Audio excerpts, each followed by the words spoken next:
I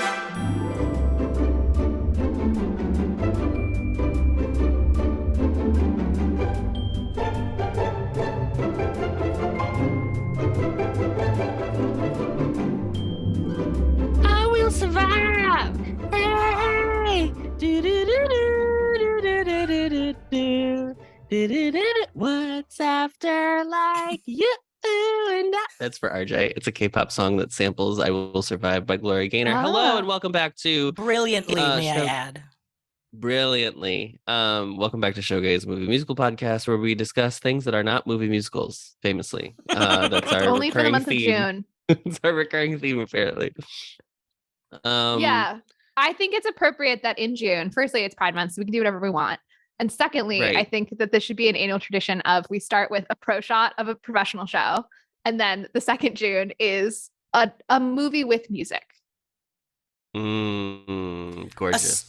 A movie musical in spirit and in legacy. Like all the like warmth and excitement that we give a movie musical. and I believe is now the basis of a musical, right? There is a musical version of Priscilla. Okay. Yes. Yeah. Mm-hmm. But I mean, we couldn't do a more relevant film in every other way to this podcast than Priscilla. I think so. So in the same way that we did, what's Sister it called? Act. Sister Act. And I'll simply never apologize. Yeah. I We're mean, doing this. in a lot of ways, this feels like the spiritual successor to Sister Act. You know what I mean? You know, they're really in a similar vein. Catholic roots. Mm-hmm. RJ, you're in Phoenix. Yes, hello. Phoenix, where You they wanna can't talk about- build any houses anymore. Yeah, You missed me they're not saying allowed that to when you were build adjusting your homes. sound. Oh, really? That was the news today that Phoenix was announcing that they were out of water and that they're going to stop letting new developments. But if it makes you feel better, RJ, the news yesterday was that State Farm is no longer going to insure homes in California. So we're both in places that are unsustainable for life.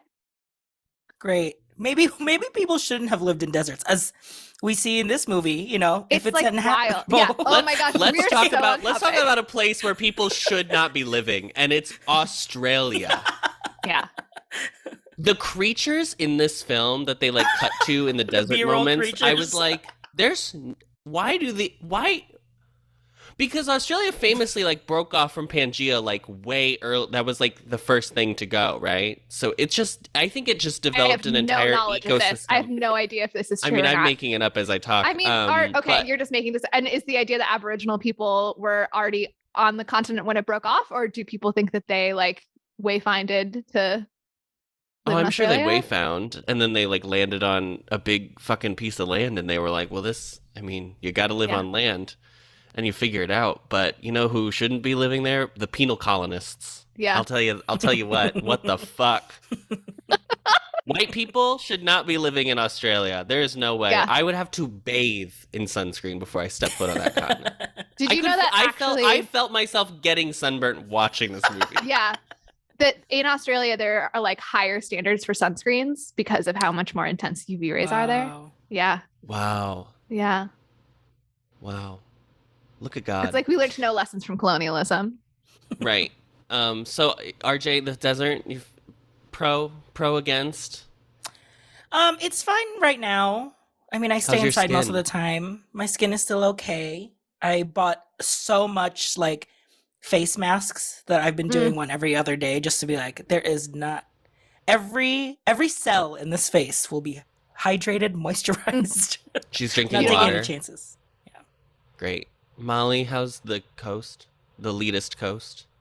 The elitist coast, it's extremely elite. And I do Great. believe I'm better than everyone else now. That's my update. Perfect. Mhm. I am here in the Midwest where we're just salt of the earth folk.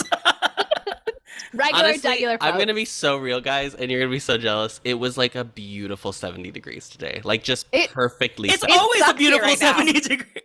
Oh, really? No, actually, it's been really gloomy for the last few weeks in San Oh, Diego, really? so it's probably nicer in Chicago right now. Yeah. It was Wow. great today. I loved it. Okay, well, that's enough of that. Molly, I see some mailbag situations because you are really bad at being our secretary as a woman, and keeping in charge of our email content. So we are backlogged. Oh, okay. First of all, Rita sent an email because in the Momisode, we talk about the We fact made that she fun of never her. sent an email. And so she Yeah. sent an email. Thank you very much, Rita. Perfect. But I actually didn't include that in the mailbag. Maybe I should. and Rita, it will never be answered. Whatever your question is, whatever your comment is, will never be addressed on this pod. Look, if you so. wanted to contact me, your daughter, you should not have sent an email.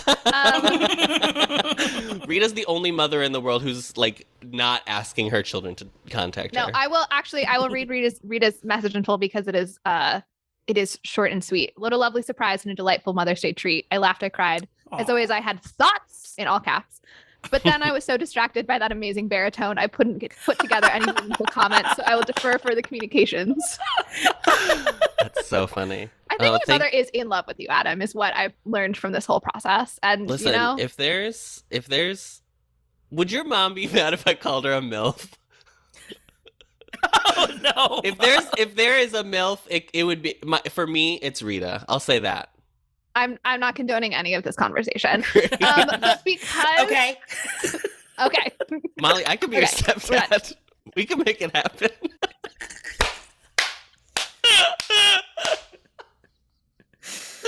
This took a turn. Your parents are very happily married. I have no interest in this conversation. The point is that I did discover that there were some messages that had gone to spam, but they weren't all that old. So we're going to do a little bit of catch up because Martin, whose email we read 6.5 years ago. I feel like, did send us a little bit more information, and we had sort of teased like maybe we'll go back to it. But I feel like we've gotten a lot of messages. We got a lot of messages in May, and so I want to not read every email because that would be a lot. But I'm going to kind of give a summary of the messages that we've gotten. So firstly, we got some amazing suggestions, and I'm wondering if we want to like maybe we do like a poll of which one of these people are most interested in to do first or something like that. But I'll read it out so everyone can react. So Robert asked for the 1954 A Star Is Born with Judy Garland, which is an excellent suggestion. The second I'm wondering, version. yeah. Well, I'm wondering if we want to do a pod where we watch all three. Could Well, there are also be an four. idea. There are four, Okay, famously. well, I'm not committing to that. We won't do four. We won't do 4 episodes because we know how Nan will feel about that. But I think A Star We'll Is listen. Born somewhere, you know, some version of that would definitely be good. And I would certainly be most interested in watching the Judy Garland version as well. Mhm. You know, she did throw the first brick at Stonewall. So Robert also requested the 1958 Gigi by Lerner and Lowe, which he says has aged horribly, and specifically he requested to hear me drag it. So that's Oh. really great. I mean, yeah, the yeah. icon, Yeah. just the first song alone. I would. Isn't it a song about little girls and you know, God bless them Yeah. because they're so sweet and lovable or whatever? Yeah. Okay. Yeah, lovable is definitely Lovable a synonym. and not. Yeah. Yeah. Also, listeners or email writers, I'm assuming pronouns based on names. Please Drag feel free Molly to when include she your gets pronouns it wrong. in Drag Molly emails when so she that gets I it can wrong. be accurate. Yes. Nicole wrote in to request 1990s Crybaby, which is a John Waters flick Yes. starring a teenage Johnny Depp, Mhm. who I did not know You it feel was John complicated. Waters. Yeah, Apparently it's like it's- his most Yeah. like commercially successful film, I believe. Whoa. Mhm. Which was a request for her birthday. I don't know when Nicole's birthday is. I'm assuming that one of you knows Nicole on a personal This level. is Nicole Right, who okay. requested Camelot and Oh. technically requested Mamma Mia, Here We Go Again. So Wow. Well, Wow. Nicole, we're racking them up for you. she's really taking Yeah. claim. Nicole, you Yeah. have to let us know when your birthday is, and maybe we'll. Please let us know. Yeah, so we can have a Nicole month that we set aside. Yeah. Okay. As I said, we did not follow up with Martin with his more about pirates. So I will say, he wrote in also to tell us that the Pap Broadway version, which was the version that we saw adapted into the movie, Mhm. apparently was like an anniversary production. It was supposed to be like a modernized production, which is why you hear some synth and stuff in it. It was like this cool, we're going to reimagine Gilbert and Sullivan, which Pirates? apparently because of Doily Cart having copyright, they were like really specific about how people did it. So a lot of Gilbert and Sullivan felt very much like a museum piece of like everybody does it exactly the same way because it's got to be just so. So it was this big deal that they redid it, but that now the Pat version has become kind of the expected version. And so it's now sort of like just as museum piecey in some ways as the Doily Cart version. So that was really interesting. Martin also said that he's performed in Shadowcast of Rocky Horror screenings, which brings us to our next letter. So Chris who says that he went to midnight showings of Rocky Horror before we were ever born, wrote in to give us some oral history. And we stand a queer elder writing in to tell us about what it was like in the 70s. Put us in our place, please. Yes. Chris says that in the 70s, the word transvestite was used to denote a man who wore women's clothing either as sexual expression or gratification. And it was in contrast to a drag queen or female impersonator, which are terms used to describe dress that's specifically part of performance. So that was how those two terms were used. Also, that we are off in our impression of glam rock, because he thinks maybe we were thinking of 80s glam rock, but Rocky Horror is influenced by late 60s, early 70s glam rock, which is honestly in the peak of my dark ages. So Chris, I don't know what you expected from me specifically on that. Like, I'm not going to know. I don't know. Chris also recommends that we check out Todd Haynes' 1998 Velvet Goldmine for a movie with a queer lens on 70s glam rock. So, I mean, maybe potentially a future movie with music. I don't know. He we're also points out that this movie... We're broadening the vocabulary of this We're really going podcast. for it, yeah. Blah, blah, blah. Sorry, I'm lost my place in my notes. Okay, this movie came out only 6 years after Stonewall, R.I.P. Judy Garland. And at a time we simply did not come out in high school, which was his experience in a small Midwestern town. He said he and his also gay best friend didn't even come out to each other until 5 years after graduation. Wow. And I wanted to take out this direct quote about the experience of going to midnight screenings of Rocky Horror. Can you even imagine what it was like to go into a movie theater in the middle of the night, packed with like-minded people, dancing in the aisles, singing at the top of their lungs, talking back to the screen, and this movie was in fact made for homosexuals. It was more than a movie; it was a lifeline. That's wonderfully written, Chris. Wonderfully written. Yeah, a beautiful tribute. Yeah, and I think so fitting to revisit Rocky Horror a little bit as we transition into Priscilla, Queen of the Desert. You're welcome, Adam, for keeping the podcast on track. I'm trying to remember our Rocky Horror conversation. And I feel like we were like positive on it, right? Yeah. I just got very nervous that we were like, okay. We dragged someone's like formative experience. I know. It was. I think that we talked about like the terminology, that some of it's a little bit outdated and that sort of thing. But I feel like we had a very positive. Also ties into Priscilla, yeah. Yeah. I mean, I'm sensing. I'm sure we'll talk about it, but I'm sensing like really those early gay queer representations in media. It's like a lot of outdated, because I think we were just using the terms that was available, or, we were still in the early stages of claiming names and words back. I think terms that also like weren't offensive at the time, like that was the accurate and respectful term at the time that the movie was made. And I think a lot of the reason why the word transvestite specifically is not used is because it's like indicating just that your clothes are changing rather than your whole being is actually a different gender, right? I think that's why that changed. But that doesn't mean that it's like illegitimate for people to ever have identified with that term or continue to identify with that term if that's what they feel best describes them, right? It's just that I think it got sort of stigmatized because it was used to describe transgender people who were trying to say, no, this is something really core to who I am. It's not just about my expression and the clothes that I'm wearing and that sort of thing. And so, it's not inherently, no word is inherently offensive or malicious or whatever. It just depends on how it's used and then the connotations it picks up over time. Okay, great. Molly, this week we watched The Adventures of Priscilla, Queen of the Desert, which is the full title of this film. And you are tasked with giving us the full plot synopsis of this. Oh, shoot. I forgot that I hadn't done that yet because it's above the mailbag in the order, but it makes more sense to do it now. I moved it from where it was in the notes earlier. Anyway. Oh, maybe I didn't update. Sorry. It's fine.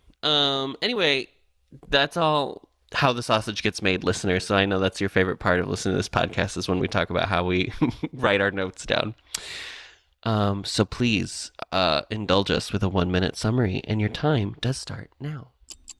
Hick, a drag performer in Sydney, receives a call from his estranged wife, Marion, asking for help.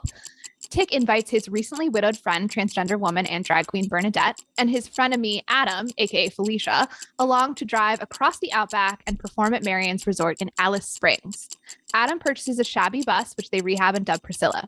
They encounter a mix of homophobia and acceptance in the various rural outposts they visit. They pick up a mechanic, Bob, who falls for Bernadette and later saves Adam from an attempted assault in a small town. In Alice Springs, Tick reveals he also has a son who his wife wants him to take back to Sydney for a few months, but Tick worries about his fitness as a father. The trio perform at the resort and fulfill Adam's dream of climbing Kings Canyon in full drag. Bernadette stays in Alice Springs with Bob, and on the way back, Tick realizes his son fully understands his profession and sexuality, and so embraces his role as a father. Great. Brilliant. How'd I Good do? job. I Apt. don't know. Did you look I at the think time, you were- RJ? No, but I think that No one was timed me. apt. I think that was Yeah. a minute. Yeah. It seemed right. I had It's enough hard to time to do- grab my drink while you were talking, so I missed Good. the first half, but you know. It's hard to do journey films because I feel like significant You things do happen in the have middle, to say the steps, but you yeah. just have to kind of skip over them to get to like what's the emotional core of the Right. arc. What's the Yeah. thematic tension of the piece? Yes. So In other listeners words, who haven't seen it, What's the tension? where's the tension? Listeners who have not seen the movie will have to pick up on when we're referencing things that weren't in the summary. It's somewhere that they visit along the way. And also, no towns get. I mean, I guess they do get named, but the big towns they visit they start in Sydney. They go to. Do you remember what that one town was called where they like get beat up? Something No. peak. Something Peak. Mm. Listen, I did some I did a Google Maps. How long does it take to drive from Sydney To Alice Springs. to Alice Springs? And this is current, right? I'm sure there's a higher speed limit. There's probably better Cars are paved better. roads, blah blah blah. Sure. So it's a 1 day and 5 hours straight drive. Oh my god! Which is- I have no I- concept of how big Australia is. This is what's crazy. That is like for when we drove from Florida to Chicago, that was like a 16-hour drive. So 1 day and 5 hours is like basically if we had driven from like Like east to Florida west, to right? like, yeah. But that's like halfway through the country. Like truly what's wild is Sydney is southeast Australia. It's on the coast famously. And Alice Springs is like dead center in the middle of the continent, like just smack dab in the middle. It's actually not far from Uluru, which is maybe what our mothers learned as Ayers Rock, potentially. But the original name is Uluru. It's the big. Anytime you see a picture of Australia, it's usually the big orange rock that's just like. The significant. Gotcha. I mean, but- I yeah. think that also I'm not at all an expert in Australia, but I think that what's significant about it is both how big it is, but also how little is in the middle. So to traverse the middle of Australia, it's just so much desert. Whereas Yes. in the US, it's obviously very big, but it's hard to hit a really long stretch of the US where there's truly nothing Truly going nothing. on. Yeah. Even though we're talking to someone who's currently in a city in which probably no one should be living, RJ. But people do live there. That's what's significant about the That's US what's over Australia. significant is about that We don't let that stop us. Yeah, no, we've never once. We invented the air conditioner and we were like, listen, Anywhere. nothing can stop us now. I tell you how. Da-da-da-da-da-da. Okay, that's a fun Disney Parks reference for everybody. RJ, what is you were the one who suggested this film, I think not fully knowing that it wasn't an actual movie musical, but because I think you're more familiar with the stage musical, is that correct? That is correct. I believe Priscilla came out, I think actually like the year after Legally Blonde, or maybe the same. I've already forgotten. But I knew of the musical because it was the same time that I was like getting my, as I've said, I came into musicals late. So late in your life. Very Bloomer. late in life. Because you're 20 Oof. right now. Yeah. Mm-hmm. So it was on Broadway 2011. So it was definitely like past. In college. Yes. Yeah. And I was obsessed with the music. It was a jukebox musical because it was all disco hits. So like not necessarily from the same like artist. It was like a little bit of everything in the genre. And That's the year it was on Broadway, but because I know it started earlier than that. Because yes, it started in Australia from 2006 to 2008. Okay. Then the West End production, I believe, was the one that went to Broadway. Okay, got it. Interesting. Yeah. So I was familiar with that, and so in my mind, I was like, "Oh, okay, so Slay, it's a disco jukebox musical." And if the movie, if the original movie involves lip syncing drag queens, it must also be kind of like a jukebox musical Fantasia situation. Listen, at the end of the day, are these not all lip synced movies? Because really, no one is singing live except for Tom Hooper. Profound. Yeah. Just Tom Hooper himself. Just he did Tom all of the It's his voice. vocals. It's his voice. Yeah. His performance as Anne Hathaway, it's stunning. But yeah, what a point, Adam. He is performing as Anne Hathaway as Fontaine. It's really a hat on a hat. I also stopped for a minute because I'm looking up at your. It says the Zoom that you've joined from is RJ's, and I almost called you RJ for a second. Oh yes, because your name is RJ. The Zoom name more than just looking at your face. I'll rename my name. Good Lord. I haven't known you for long enough to fully thank you so much. I still need a cue. I still just need a reminder every once in a while. I'm gonna unshare my pronouns so you mess up. Oh, okay. Look, if you're questioning, if you want to think about it, that's it's your journey. I wanted to quickly, actually, because I'm guessing you're gonna go to me for my relationship now, or is that cool? I think we have speaking the same. of pronouns, I did make sure in the summary to mention that Bernadette is both a trans woman and a drag queen, which I know some listeners might find confusing. So Bernadette is a trans woman, lives her life as a woman, is fully a woman, trans women are women, but in addition to that, performs in a heightened costume, the same way that there have been many contestants on Drag Race and many drag queens throughout history who have been both trans women and drag queens. So we are saying, when we talk about Bernadette being in drag, we're referring to Bernadette performing in a heightened way that's not just being your everyday self, even though both of those would be female-leaning personas. Yeah, one is more like I am a real woman, and the other is more like I am this idea of a woman, and I impersonate whatever that idea may be. Exactly. Can I say, I do want to say one thing, and this is way before we actually get to it, but I read actually a number of actual reviews from the year this came out, which was very exciting because I was worried that I was going to have a hard time finding them. Yeah. But I read a number of them, and all of them got the pronouns correct.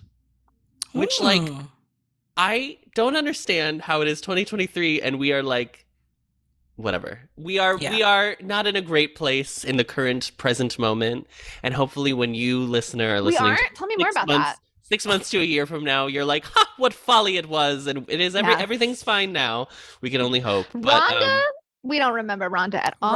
Rhonda Santos. Yeah. No, but in 1994, like, everybody was like, yeah, Bernadette. They kept referring to the character as she, which I was like, yeah. And I will say, refer to the boys as the boys. Yeah, I will say that I think it probably helps that we only ever see Bernadette as a woman. I wonder if this movie had, except for even short scenes of Bernadette pre-transition, if people would have struggled more. Even though Adam, movie character, not Adam, our co-host, but the movie character Adam does pretty aggressively try to out. Yeah, we'll talk about dead naming, I'm sure. There's just the one scene in the movie where they show Bernadette as a kid, like stealing her sister's doll, yeah, which is it's a very funny, cute scene. Yeah, and so brief and such a young child that I think it doesn't register in the same way. Yeah, for sure. Well, children don't have gender. That's the one thing that we need to bring back from Victorian times, was every baby was just wearing a dress because it's easier to just throw babies into a dress than anything else. I agree with that. They might die in a year, so right. No reason Are you going to buy them different clothes? No. Yeah. Yeah. I'm into it. I'm into every baby just being in a little sack. Yeah. Sack babies. Sack babies. That's my official opinion as someone who works in a preschool. Babies should just be in sacks.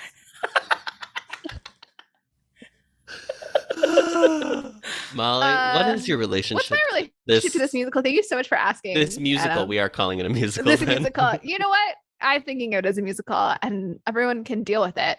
I, of course, knew about it, but I had never seen it. I didn't really know whether it was actually a movie musical, and I didn't think about it. And I feel that it is in spirit a movie musical. It is a jukebox musical in which all of the performers are lip synced, but because it's in the genre of drag, they are lip syncing to the original tracks rather than our own rendition of the song. But it's, I mean, in what way is this different from Mamma Mia? Here we go again, ultimately. almost in no ways. Almost in no ways. I would say it's Virtually equal indistinguishable quality. films. Yeah. I would say it's of higher quality, definitely than Mamma Mia. Here we go I again, disagree. with the exception of some think they're character equal. depictions. Yeah. Oh, really? Some? Great. Molly, I actually am similar in that I knew it existed, and I think I've always confused Priscilla, Tu Wong Fu, Yes. and I think there's another one that I always like mix Hedwig. up in my... Oh, Hedwig. Those are the three that I always like. They all, I think, are of a same time frame that they came out, and they have like... Yes. I think Tu Wong Fu. Sorry, go ahead. No. What were you going to say? I think Tu Wong Fu came out like 6 months after Priscilla or something, where I read something that they, while making Priscilla, heard the news that they were making Tu Wong Fu, and there was Yes.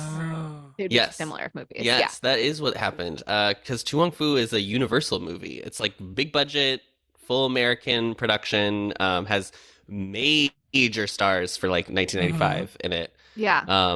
And yeah, it is a similar movie because it's a road trip across America. They go from New York to Yeah. Hollywood. But then, And then it's Hedwig- different Yeah. in that it's not really about the same thing. Hedwig started as a musical first. It was 98, and then the movie came out 2001, so it was a little later. Okay. But I think we Okay. think about it as like a drag performer in like a trailer situation, like Mm, Yeah. yeah. Road tripping drag road performers. tripping drag. Yeah. Trailer, a moving vehicle, Yeah.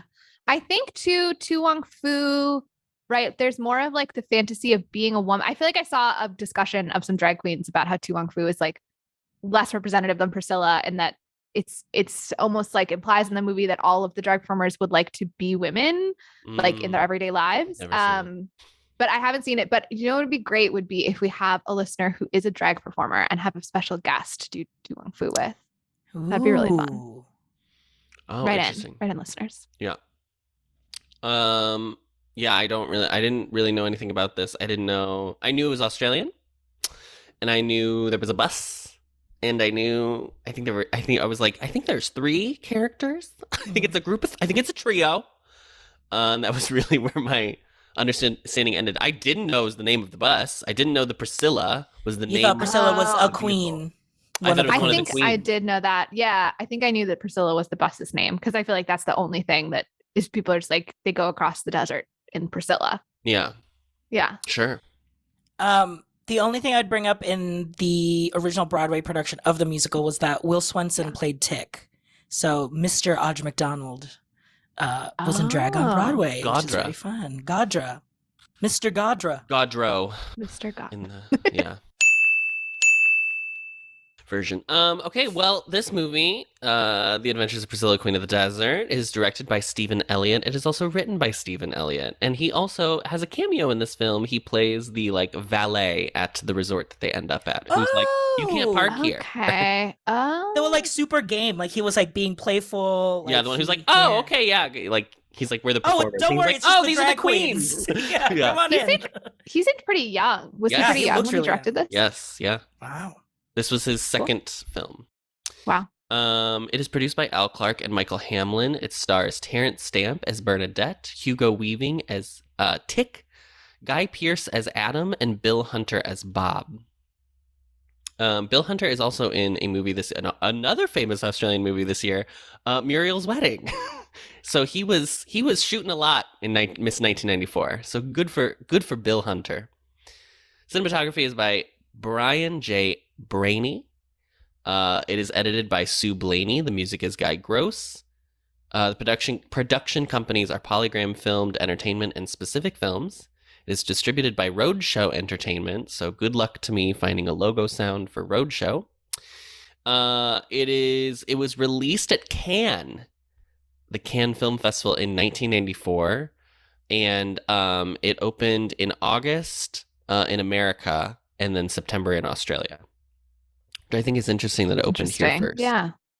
You'd I think have it'd be some the other way. background too about this like time period in Australian filmmaking, so that's very interesting. I didn't see that in the article that I read. nice. But keep telling us the facts. Its running time is a brisk 103 minutes. Its budget is $1,884,200 Australian dollars, or what is roughly $2 million American dollars. and its box office is 29.7 million. So easily, for the amount of money that they put into this film, a hit. Yeah, pretty good. One of my favorite things that I found out is that at the 2000 Olympics, famously at the opening ceremonies, they like to reference whatever country it's taking place in. So like at the London Olympics, like there was the Mary Poppins Voldemort battle, which was truly wild when you really think about it for more than a second. Hundreds of Mary Poppins flying down to battle Voldemort was truly a moment. But they had a Priscilla bus come in with a big stiletto heel sticking out of the top of the bus. But American NBC, she cut away from it. No. From a giant heel? Come on. Yeah. And the executive who knows producer for on what that reason, was right? Ron DeSantis. That's Oh, so yeah. weird. That's so crazy. That's so Yeah. crazy. I mean, it may have been just happenstance, but are there any happenstances? coincidences in life?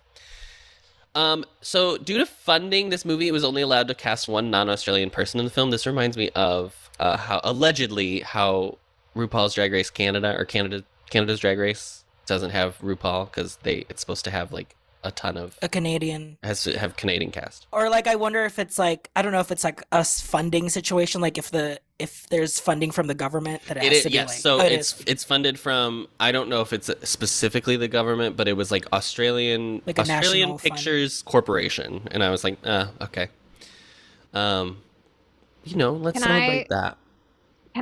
Can I talk a little bit about Australian funded movies for a second, and then we can go back to the God, I wish you casting would. and stuff? Okay. So I feel, by the way, listeners, that I feel like I've kind of fallen down on my academic research part of the because we of keep late. podcast giving last you few episodes. Mamma Mia, here we go again. We keep giving you movies that there's it's nothing hard to sometimes, but also that I was just very busy and moving around a lot the last few months. So I'm recommitting to, I'm gonna have an article for every episode. So I read Camping It Out in the Never Never, Subverting Hegemonic Masculinity in the Adventures of Priscilla, Queen of the Desert, Oh, by I Anne love that title. Laguerre-Miniel in Literatures, Histoire des Ideas Imagées, Sociétés du Monde Anglophone, from 2017. Can you define for me fully translated a person who took the sociology of sex and gender and still never really understood this phrase? Okay. I understand Hegemonic what masculinity. masculinity. What is hegemonic? What is the word hegemonic? Hegemonic is both that which is normal and also powerful. Ah, okay, got it. The expected thing of like what is the hegemony of like what it means to be a man. Got it. Okay. So Priscilla is part of what is called the glitter cycle of Australian films, which was in the 1990s and includes Mariel's Wedding, which has already gotten one shout out so far. Mm-hmm. So Tony in Collette. the 70s and 80s, the Australian Film Commission cultivated a very high culture but small audience type of filmmaking. And the example they use in the article of like the peak of this is Picnic at Hanging Rock. Do either of you know this film? No. Nor If I could name 3 Australian films, it would really be surprising, honestly. Okay. Well, maybe that should be the closer now, is name any other name Australian any Australian movie. Picnic at Hanging Rock is again a film that I know of rather than having actually watched, but it's one of those like super niche film buff. Everybody loves it.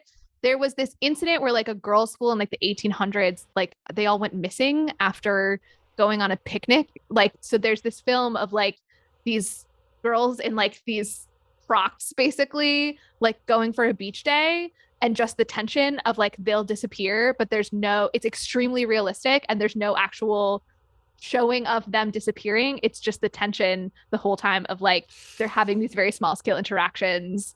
Will any of this be significant to why they disappear or not? But it's like it's so much just like landscapes and like girls handing one another rocks and like that kind of a vibe. So it's not a fun time. You can't eat popcorn to that. It's very Eddie Izzard. Yes, Sebastian the matches. Yeah. We love her. Yes, I think you better had. So The Glitter Cycle were these films that were a lot more commercial in nature and had a farther reach, including to the United States of America. So the way that the author talks about it is, quote, ordinary people are turned into glamorous celebrities because of their extraordinary resourcefulness, energy, and drive. But more importantly, thanks to all the production artifices associated with stage performance, heavily sequined costumes, showy makeup, popular tunes, boldly colored sets, and bright lights. So the author set, which is again Guillerminel, I think is how you say her name. There's an outrageous subversion of good taste, but with conventional goals. That it's ordinary people, and we understand their pursuit of sort of the glamorous life. And it was thought that Americans were more receptive to these films because we don't expect films to be realistic, whereas Australians had come to expect that out of films.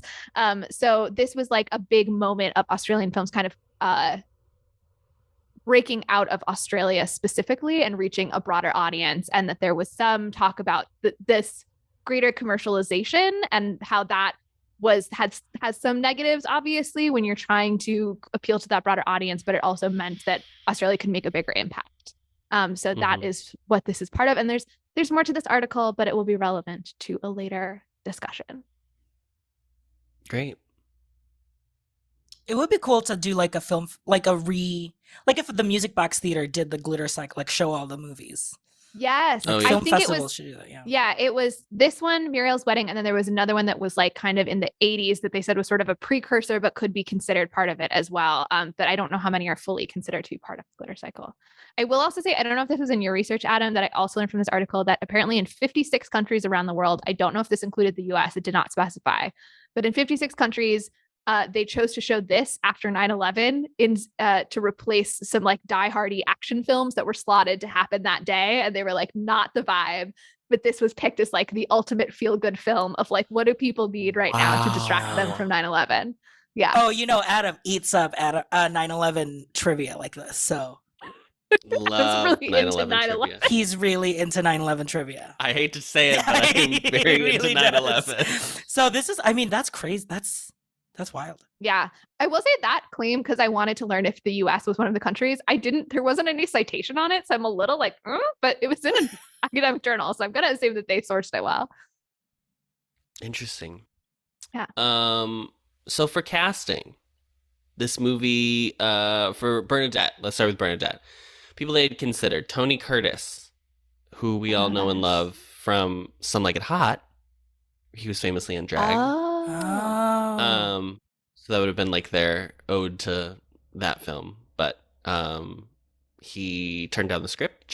They reached out to John Cleese, he wasn't interested. They reached out to Tim Curry, wasn't interested. So they ended up with Terrence Stamp, who I most famously know Terrence Stamp from the Haunted Mansion film with Eddie Murphy, which is really wild. He's the villain. I'm really glad they didn't cast someone who was famous for having dressed in drag in another film, because I think that would have undercut the idea that Bernadette is fully a woman. I mean, obviously, it would have been even better if they cast a trans woman in it, but this is 1990. We were pretty far behind at that point. And I also think John Cleese, I mean, maybe John Cleese would have approached it with like a lot of sensitivity and seriousness about that aspect of the role, but it seems like that would have been a bit more of a, comedic performance. Played for, Well, I do think, I mean, this movie is a comedy. Like this, and Bernadette is like a funny character. Bernadette is funny, yes. But yeah, we'll get to the movie later. Tick was going to be originally Rupert Everett. And then Adam was going to be Jason Donovan, who was an Australian soap star. And they had actually announced that they were going to be together and they were at this thing, and then they like butted heads so crazy. Like they were like, just their personalities clashed so hard that they like dropped them both from the project, which is kind of crazy. Jason Donovan is also interesting. He had sued, a magazine had said that he was gay, so he had sued the magazine for defamation of character. And at this point in time, he had won £200,000, and then the magazine also had to pay him another 100,000 on top of that. So it kind of the narrative then became not that he was gay, but not that he was homophobic, because then it's like, okay, so it's a defamation that you're gay. Right. So this is interesting. Sorry, very Oscar Wilde, Gross Indecency. Yes. That's what this is making me think of. Yeah. But then interestingly, when Priscilla's goes to Broad or West End, he plays Tick in Priscilla. Which some people like pushed back against because of the whole what happened in the 90s with him. So I mean, in a way, it is much more fitting for him to play Adam because Adam is the most homophobic gay character that I've ever seen. Yeah, internalized homophobia really takes a toll on you. Tick was also considered to be Colin Firth, which I also would have found just as fun. I was watching this movie and I was like, so Tick is played by Hugo Weaving, and I was like, God, he looks so fucking familiar. Why do I know this guy? And I didn't click his thing. I mean, I did. I clicked it and I looked through, like, skimmed his Wikipedia truly so fast it could have made your head spin. But I was like, there's nothing I know. He's an Australian actor. I don't really know Australian actors that well. I know Guy Pearce, but I think he's a little bit more famous. Anyway, I was like, I don't know. He must have a face. He's just got a face that you know. He is Elrond. He is Elrond in Lord of the Rings. That's him. And I was like, oh, yup, that face. That's why I know that face. I know it with different hair. Mm-hmm. I know it with a gorgeous Lux Noir London 40-inch wig, honey. But 40 inches. Yes. Get the tape measure, girl. Get the tape measure. But we celebrate you, Hugo. He was also he's also the agent in the Matrix. He's like the bad guy agent. Agent Smith. I think that's right. And then he also, this is less face recognizable, but he also plays V in V for Vendetta. Oh, okay. The one with the mask on? Yeah. So okay. I wouldn't want you to recognize him necessarily. I didn't know that but he's been in a lot of action movies. Yeah. Wow. Okay, so I definitely know him then. Cool. You do know him. Great. Congrats. So anyway, the other thing I was going to note was that Jason Donovan, who was originally going to play Adam, and then it goes to Guy Pearce, they were both in Neighbours, which was a super famous Australian soap opera. They showed it in the UK too, because a lot of British people know Neighbours. It was like one of the things I was going to Kylie Minogue, I think, started in Neighbours. That's how she is. Yeah, and famously, it's that shitty spelling of Neighbours where there's Neighbours. Neighbours. O-U-R-S. For what? Listen, have we done everything correctly? No. But did we correct the spelling of some English words? We sure did. Color does not need a U in it. I hate to tell you. Yeah. Aluminium for what? Wow, you and Meghan McCain really sticking it up to the... Me and Meghan Markle stand together, taking down the British monarchy. The Megans, yes. The Meghan. So the film, there's a portion of the film where they're in like a bar. It's at the very beginning, at the very end of the film. It is actually a famous gay like bar in Sydney. It's called the Imperial Hotel, and they've actually renamed the restaurant portion of the bar Priscilla's in honor of this film, which is super cool.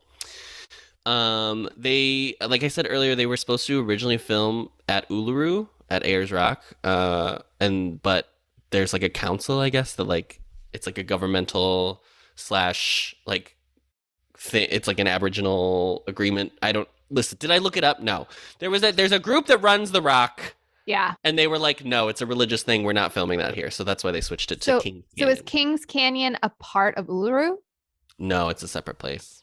So they just changed the was that where they were going to film that climbing thing? Yes. And they changed the location? Okay.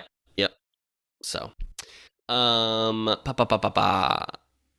the Academy Awards, this one won award. It was nominated for one. Incredible. Best costume design goes to Tim Chappell and Lizzie Gardner, which is great. We celebrate that. Yeah.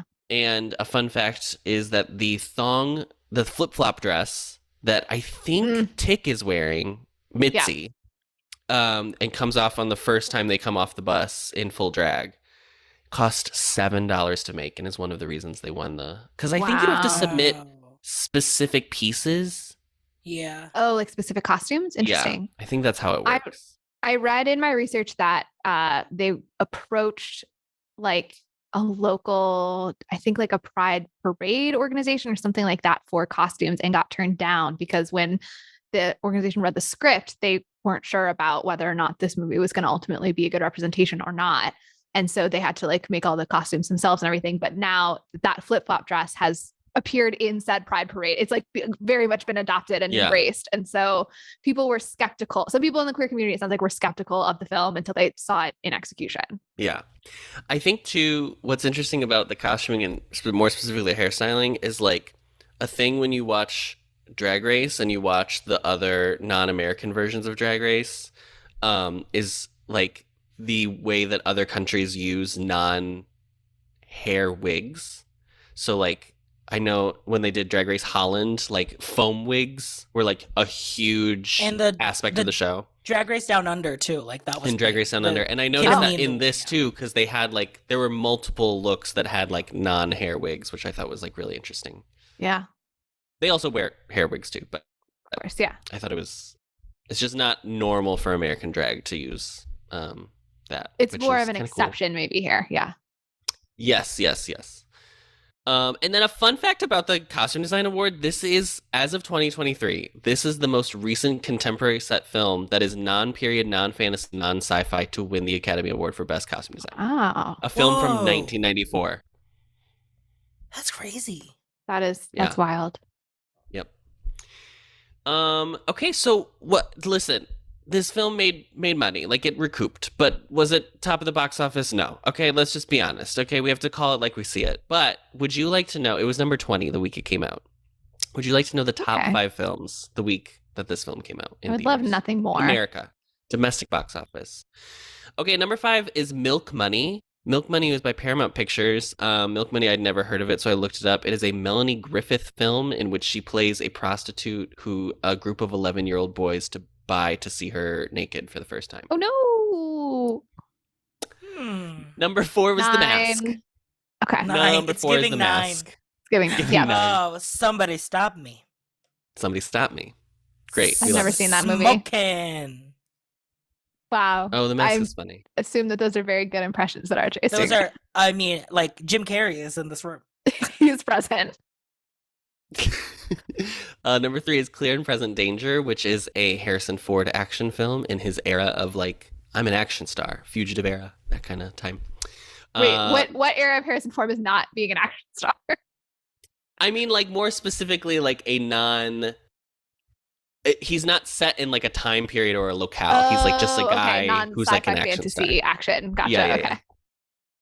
Number 2 is Natural Born Killers, which is a Quentin Tarantino written film directed by Oliver Stone. It's about I've never seen it. It stars Woody Harrelson, and it's about a couple who murder people and how the like media actually like it's Chicago, basically.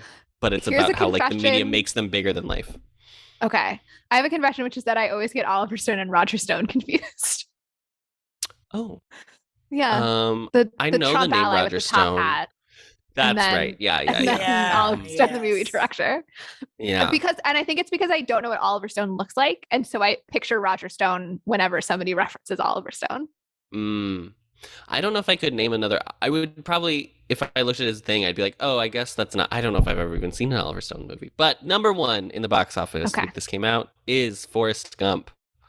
Rob Zemeckis' Academy Award-winning film starring Tom Hanks. Now, interestingly, what I did find out about this movie, so as I said, this Priscilla was number 20 in the box office, but it was only in 105 theaters across the country. So, like, whatever. It's not going to beat Forrest Gump, which is in 2,246 theaters that weekend, okay? However, on Box Office Mojo, they have the average amount based on like how much it made that week divided by the number of theaters it was in, and it is the highest averaged film because it made $9,000 per theater. Wow, which is really crazy. Yeah, beat everything else, blew it out of the water. Okay, that's all I have. Okay, so we can talk about the movie now. An hour later, okay. Yeah, I think.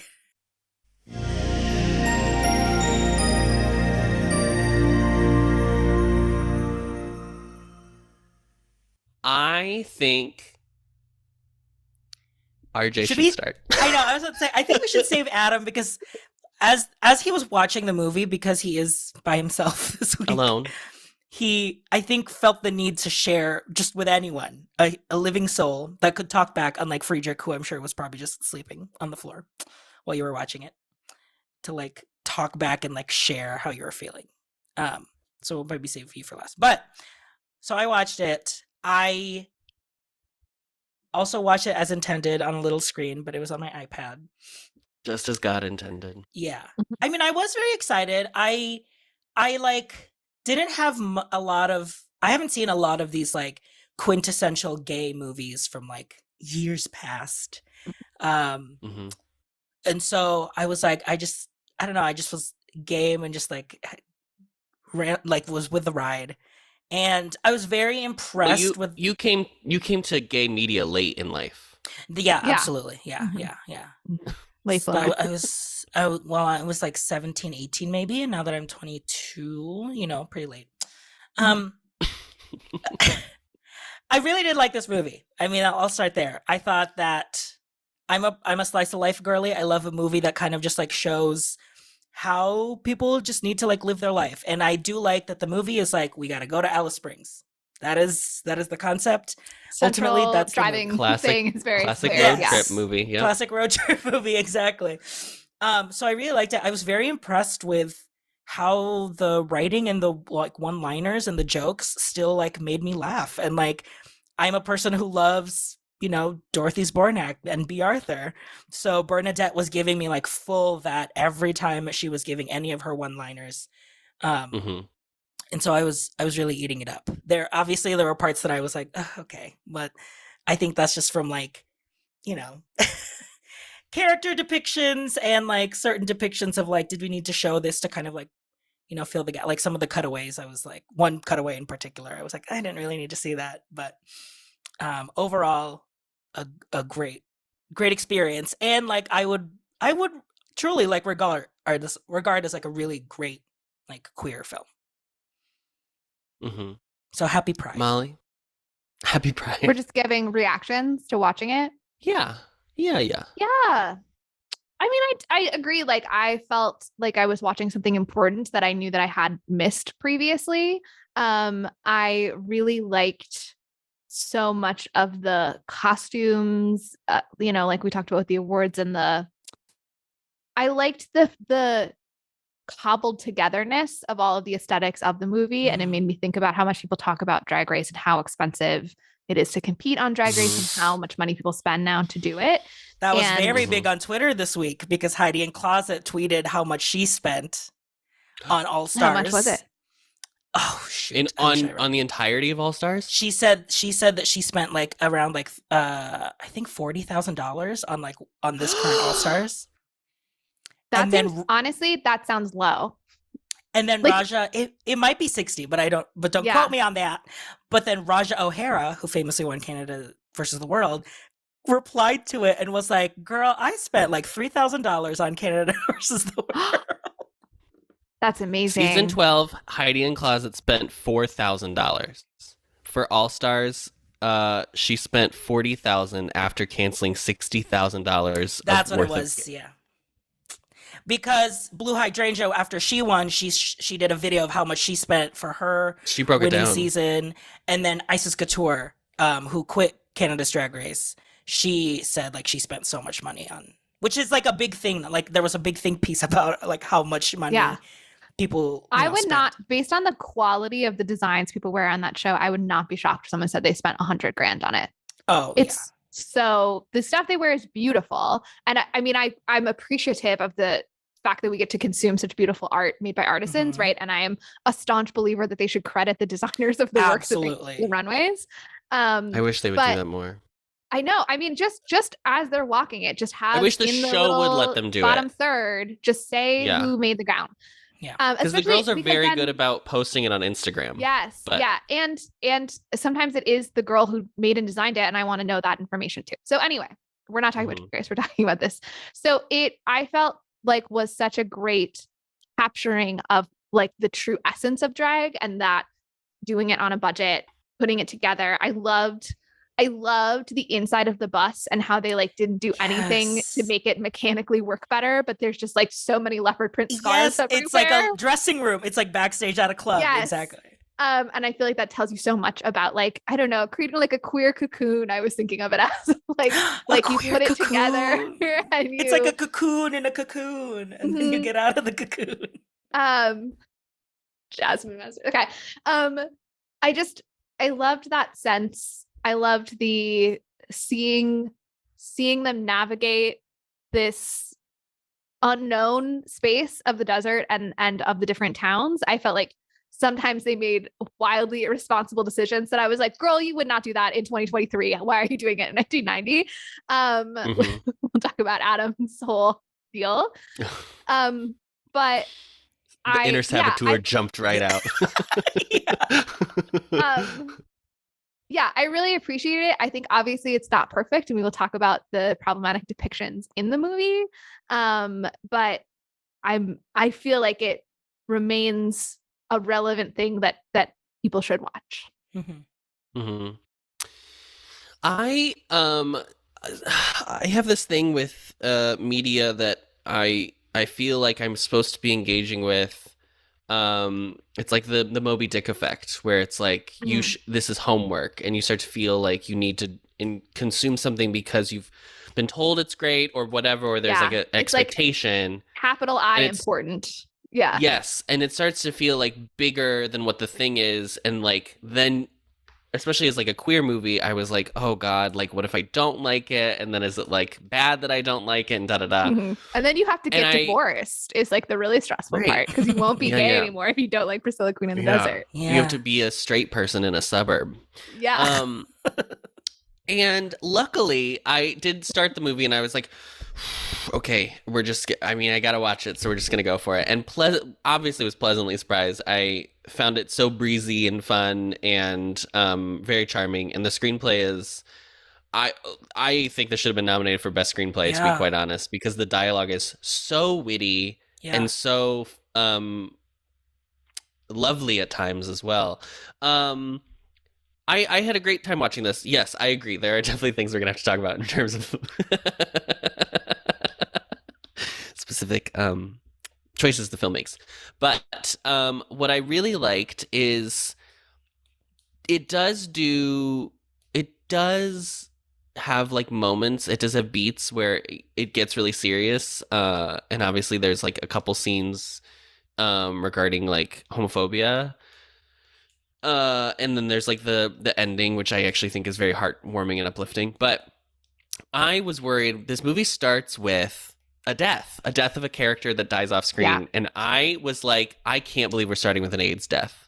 Yeah. And what you find out is that the character died because they slipped while they were putting peroxide on their head to dye their hair. And it's played for like it's a joke. But it's not played as a joke. But that's like where the comedy of this film is, which is so funny. So I was like, oh, thank God.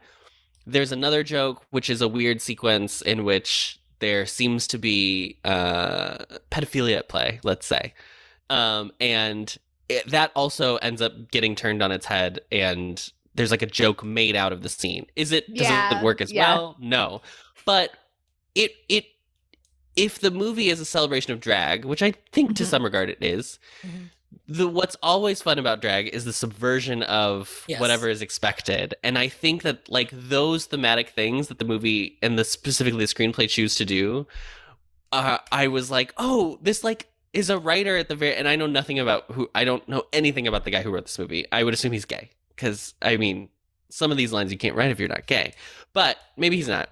But I was like, oh, this person like understands like what drag actually is. And like, obviously we're in a different time of the general understanding and consuming of drag because of like Drag Race, and culture is like expanded in a lot of different nicheification ways and blah, blah, blah, blah. But I was like, oh, this really is like kind of like an ode to drag, which is such a cool, fun, weird art form. And I love that the queens don't look like perfectly like women. Like they look like men who are impersonating women. I think that's like a very purposeful part of the film.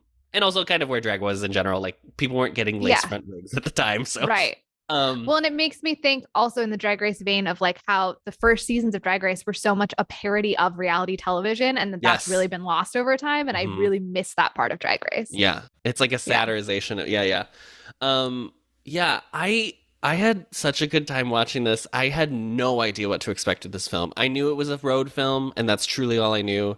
So the fact that I was like texting both Molly and RJ as the film was going, and when they reveal that Take has a son, I was like actually gooped and gagged. Like I was like, oh my god, I can't believe I had the same reaction Bernadette had. I fainted right on the couch. It was incredible. Yeah, I had such a good time watching this. I was sad actually that RJ and I weren't watching it together because I feel like we would have had a lot of fun watching it together. But let's go character by character because I think that's fun. And in honor of me, let's start with Adam. Okay. So Adam and his drag persona is what is Felicia, right? Felicia. First of all, I love that. I love the three kind of types of these characters, and I think like obviously I would say probably Adam is the most stereotypical of the three types, but even then there is like I think because it's a straight guy playing it, but he's not doing like I'm like a gay, I'm like super femme. There is like he's sassy, which I think is definitely a stereotype, but like it's not he's also like a hot guy, which I think also makes up part of Adam's character and kind of explains why he's brave to not be a twink, I feel like is what you're saying. Well, I just mean like it explains parts of his character for me at least, of like that his problematic behavior because he's so hot that he can get away with it. Yeah. That and like the little tidbits, and the little tidbits of like his family, like his mom, he tricked his mom of buying the van to be like, I'm gonna go out and like find a woman and you know, this is gonna be like a journey for me. And then you see when they're packing. But okay, I have a question. Okay, so we immediately have to get into like the distrust that I have in lines people say and the flashbacks and etc. Because so Adam says that he convinced his mom to give him money to buy this bus because he framed it to her as like, oh, I need this road trip to like get over this little phase that I'm in, like meaning being a drag performer, being gay. But then we see a scene of him packing with, I assume his mom, right? His mom, and she's like picking out the dresses basically to pack. And I was like, so what's the truth? Why do men lie? Right? Like what? Yeah. Why do men lie is my question. My question for you, Adam and RJ, is why do men lie? Girl, I wish we knew. I do wonder if it's like he maybe has this persona that maybe he's giving to like Tick and Bernadette of like, I'm being a rebel. And maybe it is like, I'm actually like from a suburban background, but I don't know, like. There are multiple flashbacks and cutaways in this film. And what I find so interesting about them is that they are very unreliable narrator-esque. Yes, and because I think they justify it as like they're telling a story, the cutaway, as if to say like, it's that a Family was how Guy. I remember. First of all, it's a Family Guy joke. But I also think like they're almost always like, especially the flashback ones are like they're all trauma that they like show you, but then they end in a joke. And there is something about the way that drag performers frame their comedy, which is like, I have been traumatized. I live through trauma every day, but truly the only way I feel like I can get through it is by like laughing at the situation because blah, blah, blah, blah, blah. And I think when later, if there's a sequel to this film, right, we follow these characters farther into their journeys, you will have Adam telling the story about the one time he tried to hit on a straight guy and almost got beat up, and then the story is the flashback is going to end differently, because he's going to recontextualize it in his mind. He is such a light, vivacious character. The vocabulary. Felicia. Ornacia.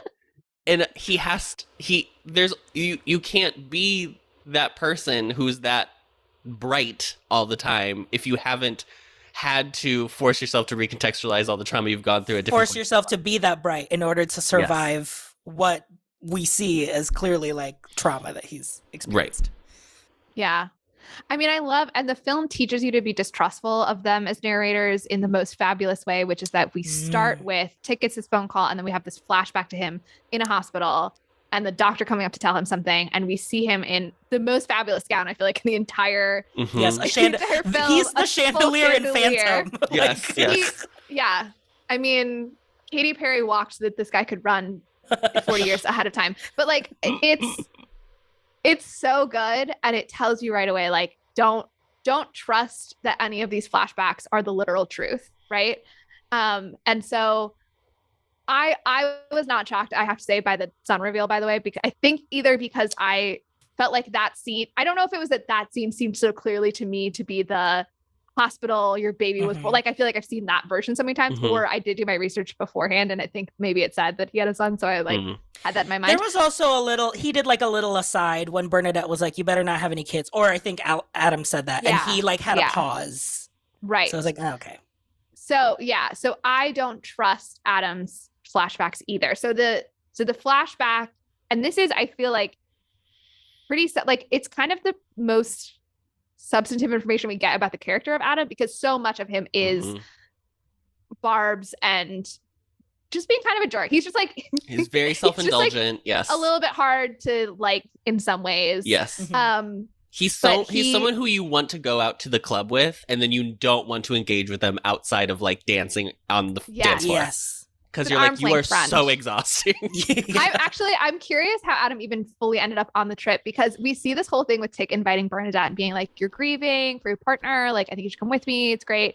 And Bernadette's like, okay, I guess as long as it's just like the two of us. And there's like a look. And then Adam's like there and being like, I bought this bus. And so like, how did we don't ever see how Adam like got invited himself along. Like, well, I think Tick and Adam do their show together, because Adam comes out in that first number and is like wearing that like beaded gown with like just a thong on underneath, and I didn't even register it at the time. It was like halfway through the film that I was like, oh, that was Felicia. Yeah. Which, oh my god, okay, I was gonna talk with flashback, but actually let's start with that. The way that Felicia handles the homophobia at the beginning. So Tick does her first performance, and then everything seems fabulous. They're at a drag bar, and then as that's the bar, right? Like, that's the bar. That's the bar that they end at in the end of the show. Yeah. And so Tick's drag persona, Mitzi, as Mitzi is walking off stage after her number, somebody throws a beer can at her. And Mitzi falls down, and it's like humiliating. And then they're lobbing insults basically. And Felicia gets on the mic and is like right back at this guy, humiliating him, proving she's more quick-witted than he is. Right. And it does tell you so much about how that character has learned, Adam, as you were saying, to like deal with trauma, but also does show a level of care for others too, that I feel like is actually like kind of not present in the rest of the film in a way. Like, Adam's decision making seems very self-centered for most of the film. And I think that can be why he's a little bit hard to empathize with sometimes. But the flashback that we get is a scene where Adam's uncle tries to molest him in the bathtub, and the joke of the scene is that, and okay, I'm gonna say like trigger warning, because like I don't know how to describe this without like getting kind of detailed. So any listeners who had dealt with childhood sexual abuse, if you're triggered by anything, like a minute, you can skip forward. Yeah. So the uncle asks young Adam to like reach in the bathtub and tug on something, and so Adam does, but then he unplugs the bath drain. They make the water drain, and the joke is that the uncle's penis gets stuck in the bathtub drain and that is stuck there. And then we cut back to Tick and Adam having told Tick this story, laughing, and Adam says like, oh, and the funniest part is that my mom was out and he was stuck there for like 9 hours in the bathtub. So I don't know if that's fully made up, right? That like the idea of the even getting stuck in the bathtub, or if we're meant to understand like maybe there was one time where Adam got away with that, right? Like maybe some version of that did happen, but like I feel like we can't watch that scene and think like, and then this hilarious thing happened where like one time somebody tried to molest him, but he got away with it. That wily little guy. That's all that there is to it. Dun, dun, dun. Like, I don't feel like that's what we're meant to understand about Adam and Adam's past. Yeah, well, first of all, I want to say in regards to the very beginning of the film, I actually did not read the person throwing the beer can as homophobia. I read it as and maybe I was supposed to, I don't know. They're just But drunk. yeah, I just read it as like a drunk, annoying person who was like mad that it wasn't like an upbeat song and was like, I don't want to see a ballad, bitch, and like being belligerent. I mean, I feel like that's not generally how I've seen gay men express their opinions about song choice.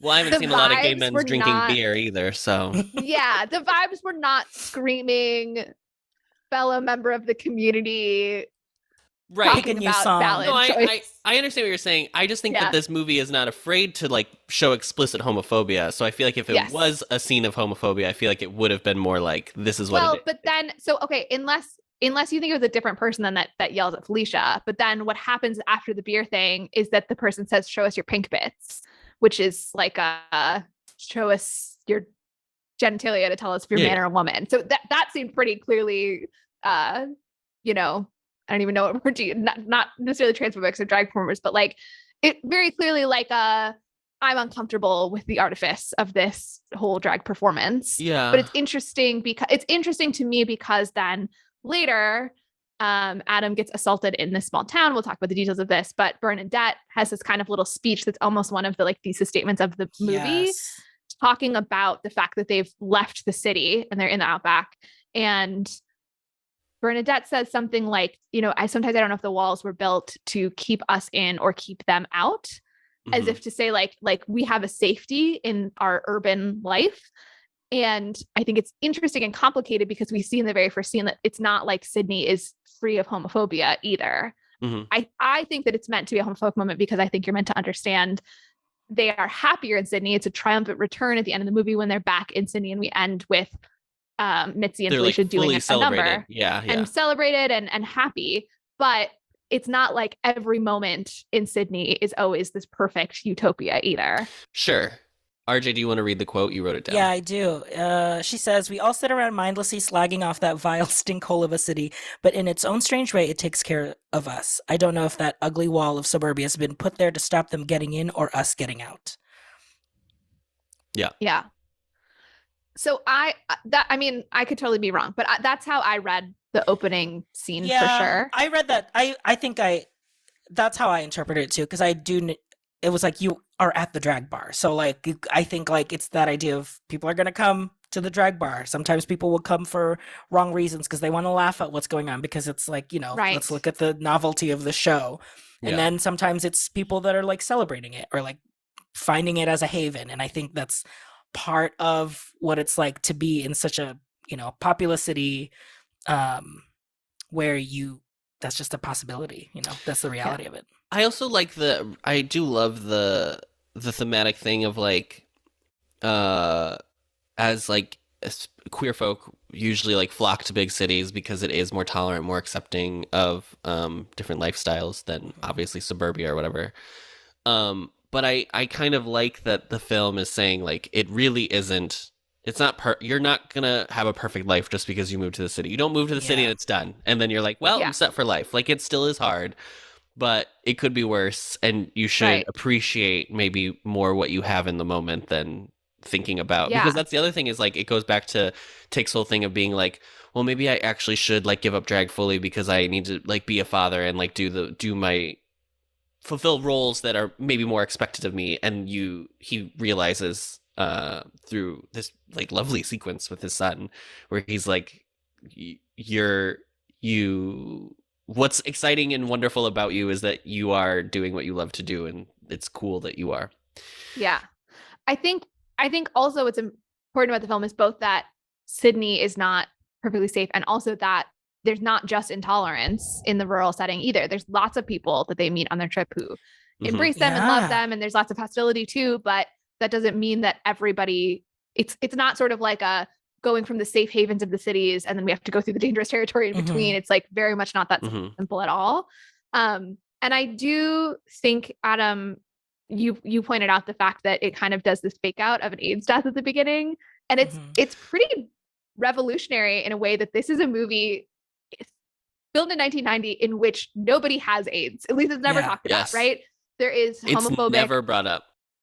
There's homophobic graffiti that gets put on the bus in the first town that they stop in, where it says AIDS Yep. fuckers go home. So it gets referenced as a fear, but none of our characters are ever revealed to have AIDS. There's no fear of it, and nobody dies, right? Nobody dies in this movie. Hooray! The gays aren't buried. So that's really great. But I did feel where I was disappointed was the fact that Adam's character, as we were saying, is to me clearly indicated to having been molested as a child, which I feel like was a longstanding theory of why people turn out gay, basically. And also then suffers a sexual assault in the film as well. And so this idea of like sexual violence against gay men, not that like obviously that happens, like I'm not trying to discount that as a real experience, but also the idea that maybe like a movie about gay characters has to have that in it, I feel like was where, from a 2023 lens, I wish that there could have been less of that in the movie. Yeah, and that was truly my like hesitation going into the movie. Not that I was hesitant of watching it, but like I was preparing myself to see that, because I'm like, it is a movie of its time, so that means I will have to kind of like see, because to me it felt like this was the time where culture was having to like just to show that this is a reality to a wider audience, to show that like this is how gay people live and these are our realities. And so like I think obviously movies now doesn't necessarily just have to focus on this anymore. It can be a part of a story, or we have so much more queer media that it doesn't have to just focus on that. Yeah. I do want to push back though. I don't think this movie focuses on that. I think it happens in the course of the film, but I don't think the film dwells on those moments in a way that older queer media typically does. Like in the way that I think of like something that was made. I don't think that, let me say this. I think this movie is not made for the straight gays. I really don't. I think this is a movie that really was made. I thought for a second that you meant like a Pete Buttigieg gay. Yeah, okay, I was like the straight gays, like yes, mask gays, absolutely. Straight gays. Wow, talk about that, Adam. Yeah. I was like, oh wow, you are. This is for the sissies, the femmes. I don't think this movie. Movie was made with straight people as like who they thought was going to see this film. I think they were like, I'm making it for a gay audience, and they're going to understand the references, and they're going to appreciate the like jokes and blah blah blah blah blah. And I think it is a testament to when you allow creators who are of a group to actually write about experiences of their group. Did we confirm that this guy is gay before we have a whole? Okay, I've decided that he's queer. But I'm just going to double check while you're saying this. But I think this movie like works because it is like written from a gay perspective. And so that being said, I don't think this movie is like, it's about trauma. I think this movie has trauma in it, but I also think like you can't, in my opinion, I think it's very silly to pretend that. Confirmed gay. Continue. Great.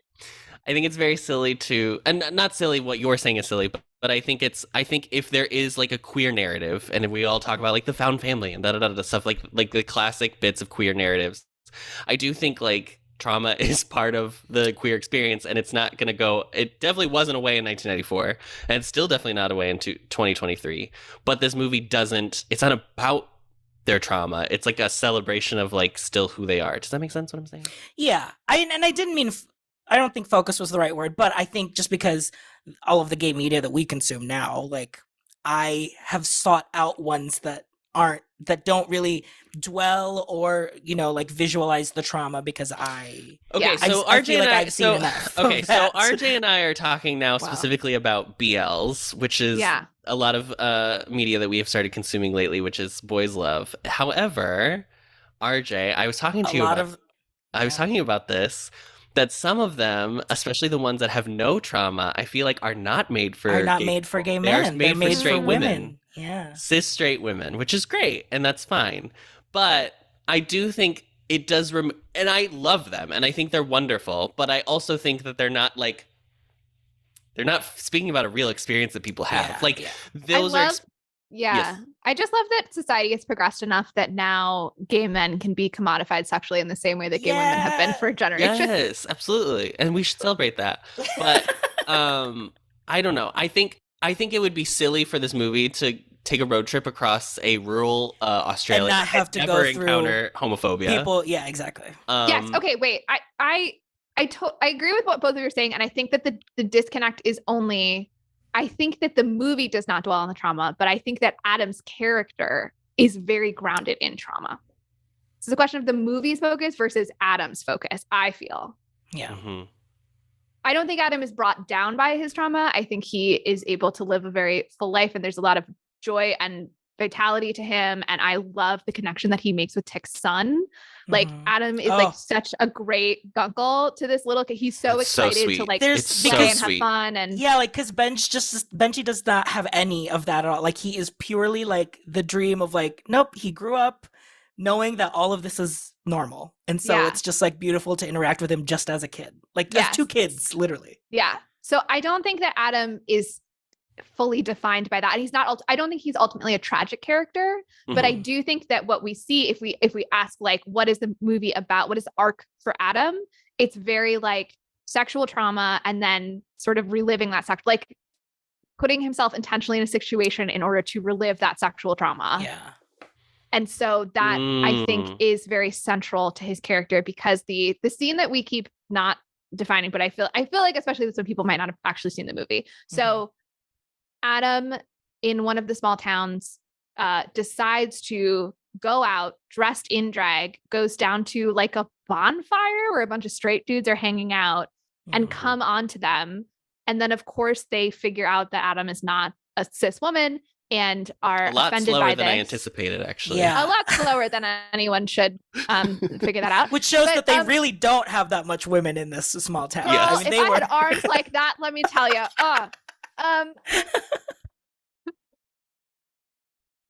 So then they chase him down and almost rape him. But Bob, the mechanic character they picked up earlier in the film, ultimately, who pretended when Adam first came, pretended to not know him because I think sensed the danger of the situation.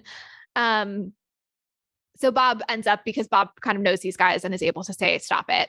So ultimately, you know, nothing truly terrible happens, but it would still be very traumatizing. Yes. But also, yes. But also, Bob is not the savior of that scene. It's actually Bernadette, because Bernadette comes in with you're the punch. So right. I framed him as the savior in my summary because I was trying to find a way to like combine some stuff into a sentence. But you're right that I should not have given Bob the full credit. No, but I wanted to come back to that quote that RJ was reading. He didn't finish the rest of the quote, which I think is like, okay. So Bernadette says the whole thing about wall of suburbia, blah, blah, blah. Don't let it drag you down. Let it toughen you up. I can only fight because I've learned to. Being a man one day and a woman the next isn't an easy thing to do. And the thing about, I agree with what you're saying about sexual trauma, and that is where Adam's character is rooted. And I also think we really don't get a lot of like background of the other two characters as much as we get of his history per se. But I think that specifically there's also like a generational story in this film, which I think also is like a big thing in the queer community of like older gays versus younger gays, elder queers. Shout out to Chris, listener Chris. Yes, you paved the way. You paved the way. There is like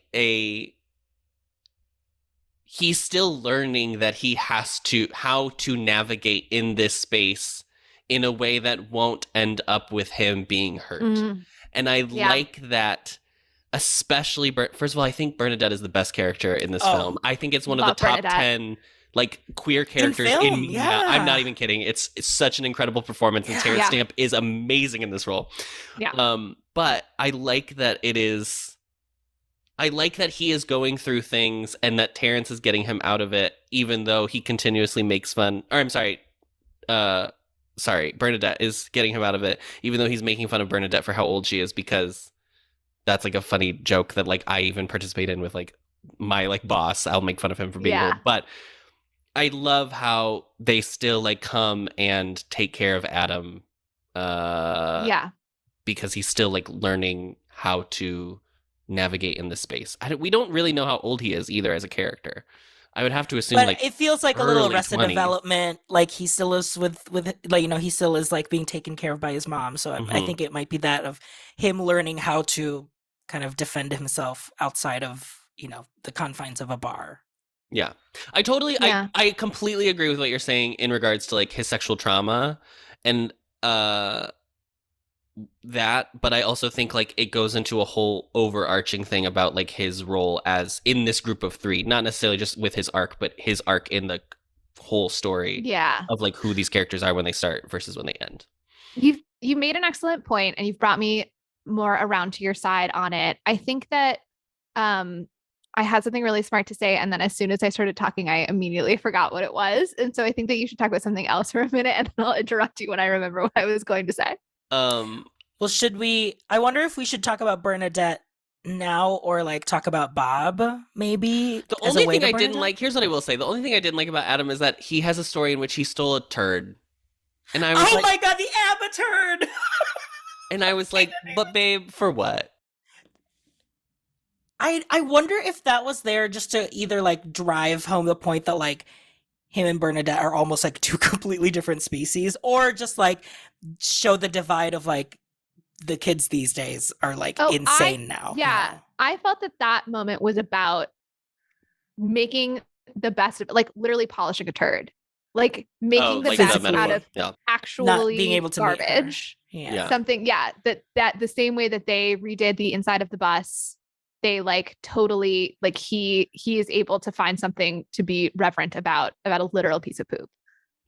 It's so gross. It's so I hate gross. it So so gross. much. It's I so gross. hate It's it. awful. No, I love Bernadette. I wanted to say something about the fighting back and Bernadette, and it was going to take us really seamlessly into the transition. And I feel I've never been madder at myself for forgetting a thought, but, Is about was it you want to do backlash Tick or of the you want to do Tick or Bernadette next? Because I could do 2 straight hours on Bernadette. I'm not kidding. yeah, I that's what I'm won't, but afraid not of. Like if kidding. we do, I feel like if we talk about Bernadette, we will not stop. But then we end up having to still talk about Tick and Ben, like in his story, because his Tick story. and his son is like that's such a beautiful arc too in itself that I would love to talk about. We didn't even talk about how Adam's whole thing is that he wants to go to the top of a mountain and just be in drag, which I think is like yes. I Molly love did research on that. I love the visualization of the drag within Australia, particularly in these landscape vistas and like the difference between the rugged like I love when they get off in the first town and it's like all these guys wearing like jeans and cowboy hats, which is so funny because it's so there's like there's something so synonymous that like America and Australia have with each other in the way that like the nations kind of developed and also like kind of like otherized native peoples. Right. But also like in its like masculinity feels very similar to Americans like idea of masculinity. Wranglers. Wranglers jeans. Yeah. There is a part of there's things that I sometimes see on Australian media that I just feel like I understand in this way that is different from other Anglophone countries. Like Canada is obviously very similar to the US, especially as someone who grew up in the north of the US. Like I understand a lot about Canada. There's a lot of things I appreciate about the UK, but there's something about the rugged cowboyness that Australia has that the US does that I feel like other countries don't quite get in the same way. So I totally know what you mean. I would love to return to the research for a moment to talk about the desert sublime and high camp. So apparently the idea of solitary exploration of the desert is very core to the image of Australian identity, and specifically Adam's climbing of the rock. Like there's been a long history of like rock climbing, conquering rocks as like part of like a nationalistic pastime in Australia. And so the line of like a cock and a frock on a rock is like a very, very funny way of acknowledging this as like a longstanding part of being Australian. And there's also in like Australian media, this idea of escaping society into the outback, into the desert, very Shakespeare's Forest, very boats in musicals, according to my theory. But this is a subversion of the boats thing, even because it's the desert instead of the ocean. But also that image of the person doing the solitary exploration of the desert is very based in like a taciturn, self-reliant bushman. So it's a very masculine, self-reliant. And here we have people in a group caring for each other in the most femme way you possibly could. And there's also very much the Judeo-Christian idea of self-renunciation in the desert, Jesus wandering the desert, Moses wandering the desert, right? There's a long history of like the place that you are lost. But here we have very much not self-renunciation, like the most engaging and just extravagant. I mean, there's this whole scene where the bus breaks down. Bernadette in her practical coastal grandma sunwear. Right out of a Nancy I've never Meyers felt so film. connected to a character She looks as I do with incredible. Bernadette. She I looks know. Whole incredible. movie. And her looking at these two men and saying, I'm going to go walk here in my sensible clothes that I packed while you're in these fantastic costumes. And I'm going to get us somebody to help us with she is me. Yes, I love, so in so many ways, the movie subverts a lot of those images of what it means to like traverse the desert in Australian media. And the author of the article, which one more time I can never remember her name because it's so French, Gail Minel, argues that this is high camp. And so there's like an argument, there's like a question she raises later that she kind of answers in the Desert Sublime section. So to review for the listeners, because I know both of you are like very familiar with these terms, but just for everybody else.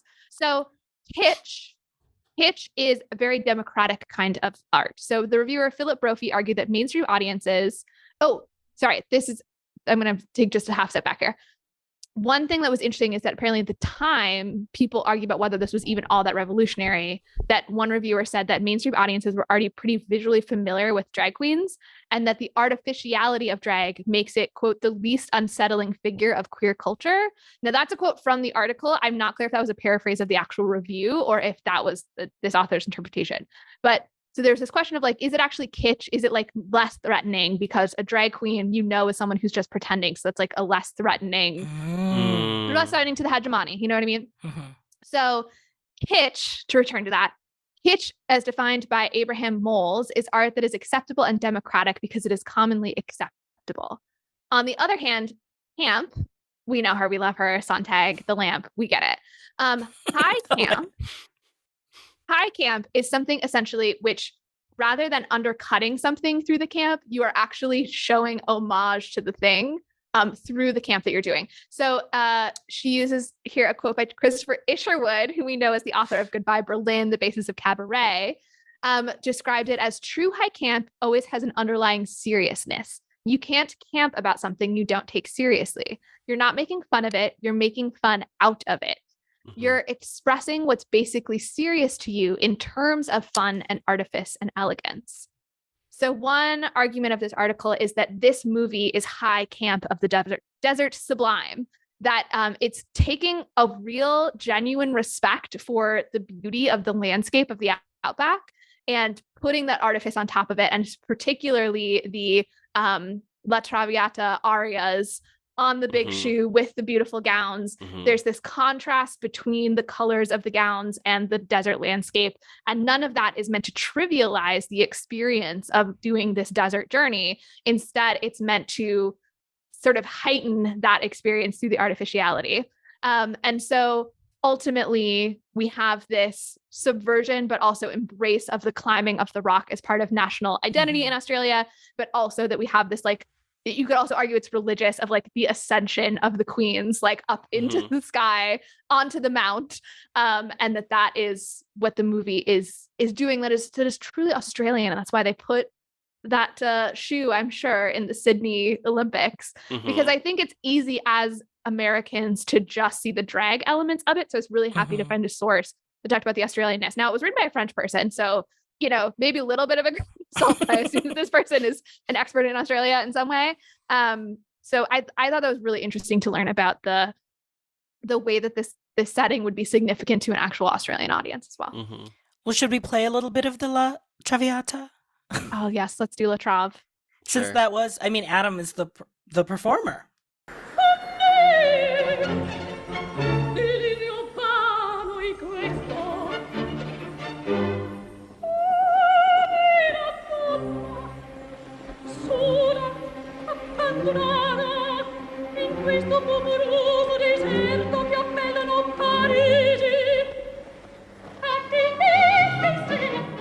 Oh, I thought you were making a joke with this right character. Sorry. Yes. And it actually happens. This actually happens twice. I thought was really interesting.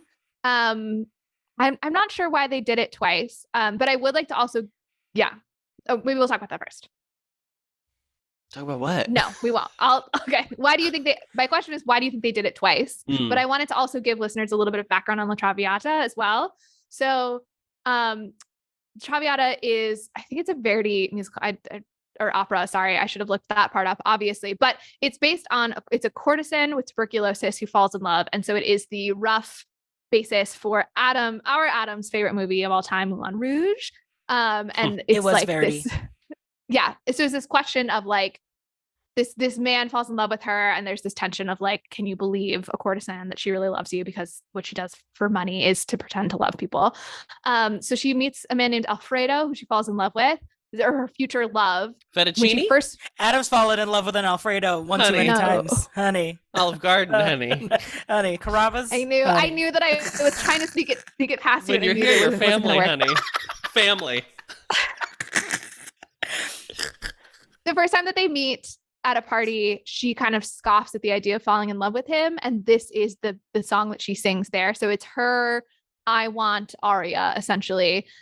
She vows to live her life only for pleasure. And of course, siempre libre means always free. So that is the idea of the song, is not needing love necessarily, but instead wanting to have a carefree life and valuing your freedom over the idea of love. So that's what Adam is singing about. And we see him do it multiple times in the movie. Great. So why did they do it twice? So you're saying? Yeah. I do think I'm thinking like, because it's done while they're obviously like showing them driving through the desert. So I wonder if it was like kind of like a metaphor of this is how they get through these like pressures of like being like a rugged Australian period, like, you know, to be proud of like how earth, like, you know, grounded and earthly we are as a people, but they do it in like a fabulous way. And so that's how I interpret it, and specifically with Adam doing it, because, you know, while Bernadette or Tick are driving and they're like, there he goes, like he's doing his thing. He does it while Bob's driving, then he yells at him. Yeah. Yes. Yeah. I don't know why it's done multiple times. Yeah. I like the I like the shoe. I mean, I love the idea that like we see the show at the end, but like it's just these like they're like big set pieces and like big costumes. Yeah. So it's funny to think like they're all just in this bus and there's a big shoe at the top of this van. It's for a gig great. that cannot be paying that much money. Like there's no way they're getting that much money for this like day and a half journey driving straight through. The thing I like about Adam's character is he's so dramatic. So him doing this art, him being the one who does he obviously loves ABBA, but he also does the aria, and he has the like other song. I don't even know who sang that one like vintagey kind of like jazzy lip synced number on the bus where they all kind of participated a little bit. Yeah. Anyway, I like that his character is the one who's like kind of the most dramatic one, and so he gets like the big set pieces in that kind of way. He's the emblem of, if you've seen like, I think it's on the poster of them driving and the like the fabric billowing behind him, like the just ostentatious kind of ridiculousness of it. It was a Lena Horne song. It's a Lena Horne song. Okay. There is also something interesting with Adam, what you said earlier about me. Adam? Yes, our Adam, what you said about movie Adam, as this young queer person and learning to navigate the world, and also Adam's level of trust in Tick and Bernadette to be on the top of the bus, right? Mm-hmm. And because we see Adam, like there's that scene where Adam is driving and Bernadette's trying to do her lipstick and Adam is like breaking in order to smudge it, right? Like you would never trust Adam to be the driver while you were up there doing this, but Adam can trust Tick and Bernadette that they are not going to make him fall, right? So there's something beautiful about that trust. And I also wondered too, I didn't have this thought before I asked this question, but if we almost see the ascension of the Rock as a continuation of a sequence, then you could argue it's the rule of threes. That it's like 1, 2 on the shoe, and then 1, 2 up buckle on the my mountain. shoe. But they don't. 1, 2 buckle my shoe. Iconic. I don't think they played Traviata though when they're. No, they played something, but I don't remember what it was. Yeah, I lied. It was the Lena Horne song is later. The jazz song that they sing is from It's from Showboat.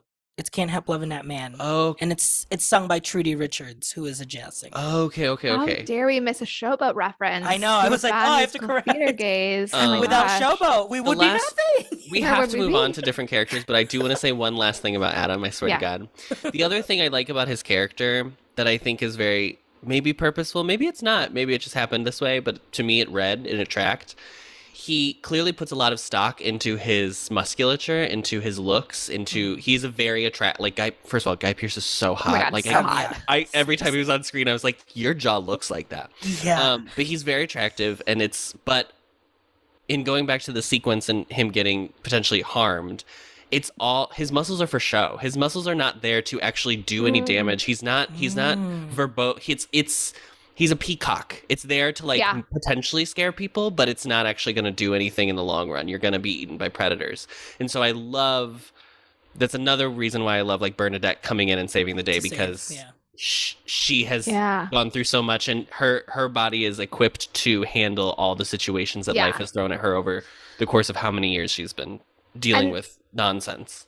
I think that sense of not being able to really do harm also reflects Adam's comments that he makes. He really struggles with the idea that Tick could have ever had a wife and could potentially be bisexual. It's not really answered, right? Yeah. And his reaction to Tick's wife, I think, is more surprising than him doing the constant dead naming. Because the dead naming thing always feels like he's like, I'm just doing it to get a rise.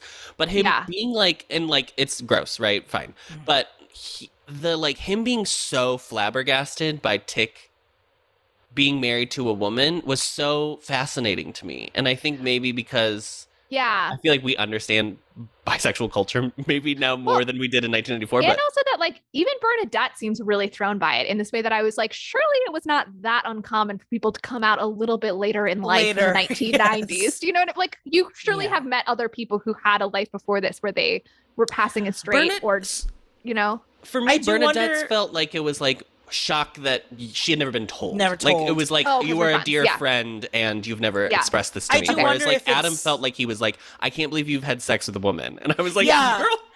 I wonder if it's more of like, what is Tick's like persona in Sydney that like I would never see you as someone who has dipped the, you know. But I did remember, and this is a transition between Adam and Bernadette, I swear. I did remember what I wanted to say earlier, which is that I think what does bother me about Adam and trauma is that the movie felt a little bit Freudian, and it's like, let's find the event and the thing. My hair looks crazy. I'm so sorry. Like, let's find the event and the thing that like caused these people to be who they are. Mm-hmm. And I hate that like what's underneath question. I feel like when applied to queer people is often very toxic. And I feel like specifically where it shows up is in Adam dead naming Bernadette, because there's this little bit of like, what's your real name, right? And so like that is a very problematic narrative applied to trans people. And so I think that kind of bothered me, this sense of like, Adam's got this whole thing, he's a peacock, as you said, like he has all these barbs, he has this fabulousness, but like, let's get underneath that. Let's get to the real core of Adam. And guess what? The real core of Adam is like a person who's traumatized. And so I don't love that part of the narrative more so than the actual fact that trauma is part of, because trauma is going to be part of a queer narrative, right? And also like excusing bad behavior and potentially a reason could be like, well, I've been through a lot. I'm like, but that doesn't mean you should be an asshole. Yeah. But I to someone who also has gone through a lot. Yeah. I mean, maybe I just like feel like I see maybe it's just because his name's Adam, so I feel like I have to defend him. I mean, this is a movie about the three of us going together. True. I mean, of the three of us, I am Adam. I mean, you are Adam. I am the Tick, and Bernadette. Molly is clearly Bernadette. I think, and Friedrich is Bob. The other Friedrich is Bob. I like that the movie. He is the baby. He's the one who has to be taken care of. They have to keep. They take care of him multiple points throughout this film, but I like that he. At the end, he's the one who's like, seems like he might help take care of Benji. He like has him on his back. It seems like he's finally like learned something or enough that he can like engage with. Passing it on to some degree. Definitely. But I do love to try to finally transition to Bernadette fully that while the movie explores so much trauma, I feel like we don't have to see any of Bernadette's trauma at all. We know that it's there because we get that line about learning how to fight. But there's no the like horrible process of realizing you're trans or like any of that at all. Yeah. She's just trans. And like, I actually didn't even It's herself. realize that she was trans because there are drag queens at that funeral at the beginning. So I didn't know she was like trans. I thought she was just like in drag. I didn't know she was like Gotcha. trans until we were like probably 10 minutes into the film and she was like still, she was like a woman. And I was like, oh, okay, great. Because I don't think they say transsexual until later in the film, which obviously we've progressed. I mean, we use different terminology now, but it's fine.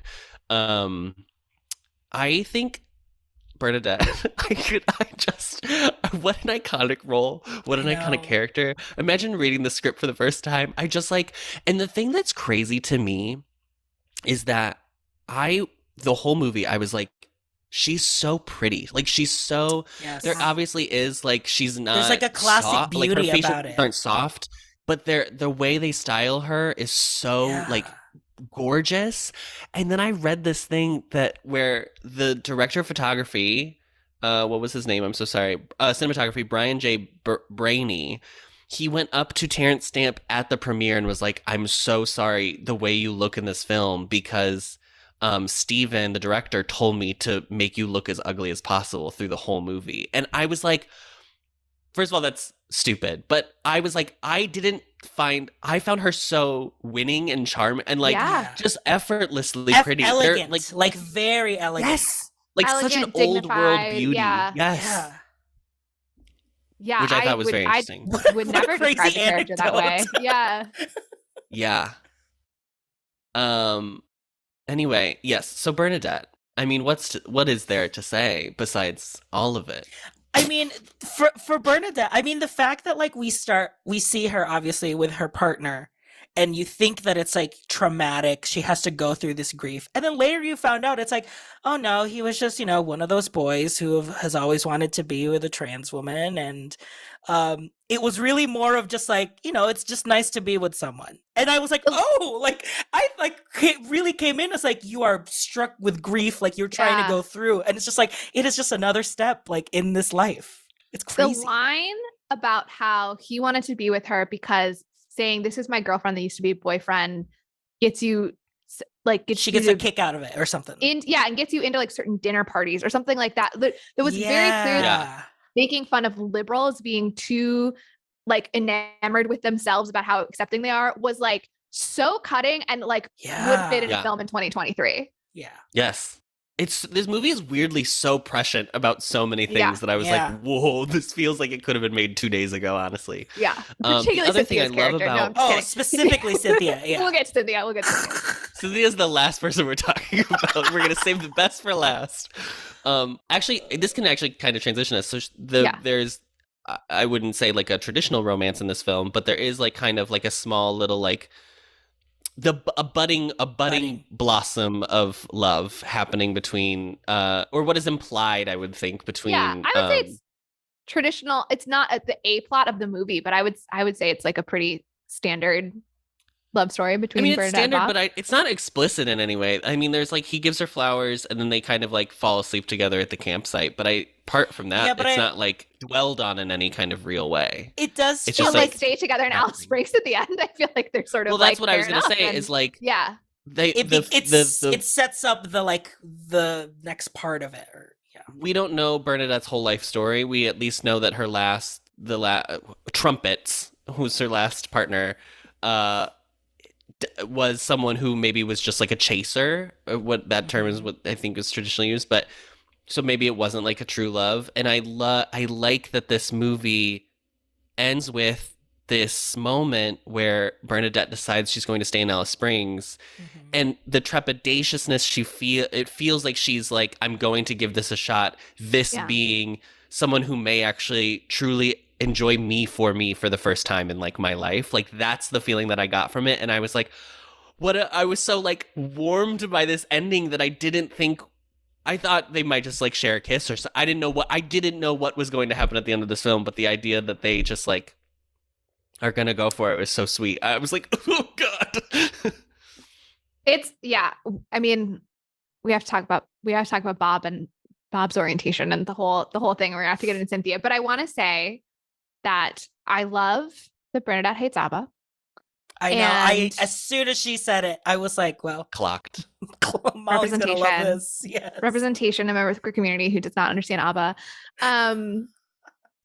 And I love that it feels like I said, her story is greater than trauma. And also that I think, as you're kind of saying, Adam, it's about her falling in love and about that, but it doesn't feel like she needs it to be validated as like a woman or as a person more broadly. Like it is not a story of like, wow, he really sees me as a woman, and then I felt like I really am a woman. Yeah. That's not at all what it's about. No. It's just about the like vulnerability of falling in love that every human being experiences. Yeah. You know? Especially at like an age where you're just like, there's no way this is not explicitly said in the text or even implied, but like, I feel like in a lot of romance stories where it is an older age, it's more of like the fear of like, how am I going to find, there's no possible way for me to at this age, like find someone again. And I read that into it as well. And there's like settled of like, these are people that probably have already settled like, well, I'm probably not going to find someone. Right. Or like, there's that like, I'm not, and it's when you're not looking anymore where you see like, oh, like there's, someone there. In fact, it's not a story. I mean, again, with like just the snaps for the feminism, that instead of it being a story about her being like, well, I'm old, so like no one will want me anymore. It's actually the line that she has about age is that when Tick says something about it, she's like, well, he's kind of old. And then she's like, because I'm kind of old too. So instead, it's that Bernadette has not been thinking of herself as a person who's old enough to be with Bob, and that she has to like begrudgingly acknowledge, like, I guess he's age appropriate for me. Yes. So there isn't any of that, like, oh, I don't believe myself to be worthy of love because I'm a woman over 40. Right. Well, and also we're a no age gap podcast. We came out strongly in support of no age gaps whatsoever. Baby. Yeah, same hospital. There is I want to go back to one thing because this has been on my mind because I saw this on Twitter and I kind of want to bring it up. So you want to apologize? Huh? You want to apologize for something you said on Twitter? No, I want to say there's this thing that I feel like was recontextualized in my brain in this one comment on Twitter, and I've been like thinking about it for actually like a few weeks ever since. Wow. There is this pervasive notion that I think sprung forth, especially like while gay marriage was like a thing that was like being discussed more in culture, and like that was the big fighting, the big advocacy in like the late 2000s, early 2010s. And the idea was that gay people are gay because we are simply born. Listen, Lady Gaga wrote a whole damn song about it. We are all just born. We're born gay. And somebody on Twitter was like, it actually doesn't matter how someone is gay. It doesn't matter if it is like things happen to you and you like are if it whatever, however, because I still don't even think science technically knows, like, is it fully like you are born into a sexuality, or do you have like circumstances in your upbringing or whatever? And the thing is like, it doesn't actually fucking matter, because people should be allowed to like love whoever they love, no matter if it is like God-given or whatever. That was always the argument that I always had to bring up with like people that wanted to argue about it. Needed that justification. Yeah. And so I just had that reframed in my brain. And so I wanted to express that, because I was like, wow, I really had never, because I don't know, like maybe I don't know. I truly don't know why I am this way. Yeah. But at the end of the day, it doesn't actually fucking matter why it's happening. It just is. But that doesn't mean I should be, I'm less of a person because of it. Well, yeah. The born this way argument is kind of based on the idea of like, I know that you think this is a lesser way of being, but people can't help it. Right. Yeah. And so I actually remember being in like a freshman year of psych, like intro to psych class in college. And we like watched a clip about scientists who were trying to find like basically if there's like a gay gene and like, is it a genetic thing? And I remember raising my hand and being like, who cares? Why does it matter? And the professor Molly's humble bragging like, again on the pod. I knew this thing a lot before you. No, but I do remember this moment of the professor like not knowing how to answer my question. But I was like, right, but like I who cares if that's why you're gay? Like, you only need an explanation and a justification for it existing if you think that it's somehow inferior to other ways of existing in the world, or that it's a problem, or it's a flaw. Anyway, that's all I wanted to bring up. Yeah. But congrats to Bernadette. She really did the thing. She really did it. I mean, truly the best lines. I wrote, there was one that I truly loved. and it is the following. Believe me, Bob. Yeah. After their, the experience of like meeting Bob and they're, they drive away after Bob fixes Priscilla. They're about to leave Bob that's when they leave town. They're about to leave Bob. They think it's Bernadette forever. says, "Believe me, Bob, these days gentlemen are an endangered species, unlike bloody drag queens who just keep breeding like rabbits." The one-liners in this film, I don't think there's any better one-liners in like compiled into one film I've seen. Yeah. They're so funny. Yeah. They're extremely funny. I think also Terrence Stamp approaches the role. I don't want to like overly praise a straight white guy or straight cis guy is what I meant to say. Also white, but not as relevant to this moment. A cis guy who like played a trans character as if that he did a better job than a trans actor could have done, right? But I think that because that's the circumstance of what it was, Terrence Stamp approached the role with such seriousness and gravitas and saw the character as such a real person, which I feel like was not common in the 1990s, that it both made the drama of the character, right? I cared so much about Bernadette finding happiness because she was a real person. Yes. And also made the comedy even funnier. Yes. Like the lived-inness of the role and the dry wit that she had was so good because Terrence Stamp was approaching it like these are all serious thoughts that Bernadette is having. Yes. Right. She's like a real person. She's not, I mean, like Guy Pearce is very funny in this film, but like Adam is like an inherently like he's larger. He's so big that it's like you kind of live in performance mode as that character. Whereas like she's so subdued and everything is so undercut. It's a wonderful performance. I mean, truly, like I didn't know what to expect, but I don't think it was this when it started. I knew Terrence Stamp was in it because his name is like above the mark. Or his name is like the highest billed, but I almost kind of want to watch this as a play rather than a musical. Like, I would love to see this script in. It's not a movie. I mean, it is a movie, right? It's obviously like a screen. It's so imbued with like you have to get the visuals of Australia into it. Yes. But like stripped apart from the Australianness and like those specific things, like just like people talking in a makes setting. So much sense that they like made this a musical because I'm like, this is such a stage piece. Like you just have like people on a bus screaming at each other, and it's so funny. Yes. Yeah. I also, like I said, I love that there's no hint of Bernadette feeling validated by this straight guy liking her. And also that Bob is never questioned, that that despite Adam's insistence in naming Bernadette and being flabbergasted by the concept of bisexuality, he does not ever make a comment to Bob to say like, oh, are you sure you're really straight if you like Bernadette? Which is honestly, I'm gobsmacked that a movie in the 1990s was able like to handle that. He's so respectful of like it's just so respectful. Like it's just so fully like wonderful. I'm just treating you as a lady. Like I am just a gentleman. He comes in one time when they're gonna perform in the bar before the performance at the bar, and he refers to them as blokes and then like looks at her and he's like, oh, I apologize, and she's like, it's fine, and I'm sure has been dealing with that for generations, but the sincerity with which he delivers the like apology, I was like, he's so, and it's not even at the time, like you can tell there's like, I don't know, an attraction or something. He just like sees Bernadette in like a real human way, and it's so wonderful to like watch the two of them throughout this film. And I think it's important that you understand the whole time that he knows that she's trans because they tell him about the fact that she was in, is it Les Girls? I was looking at my phone earlier because I was trying to remember what it's called. Les Girls, which was clearly like a known drag act or like earlier to the film. And so he's like starstruck by the fact that she's a pervert. And I think we're meant to understand that he knows. Therefore he knows that she's trans, right? But he's totally not thrown by it at all. And I guess he likes Showgirls. And so we should talk about here we go. And Bob's love of a woman who can perform.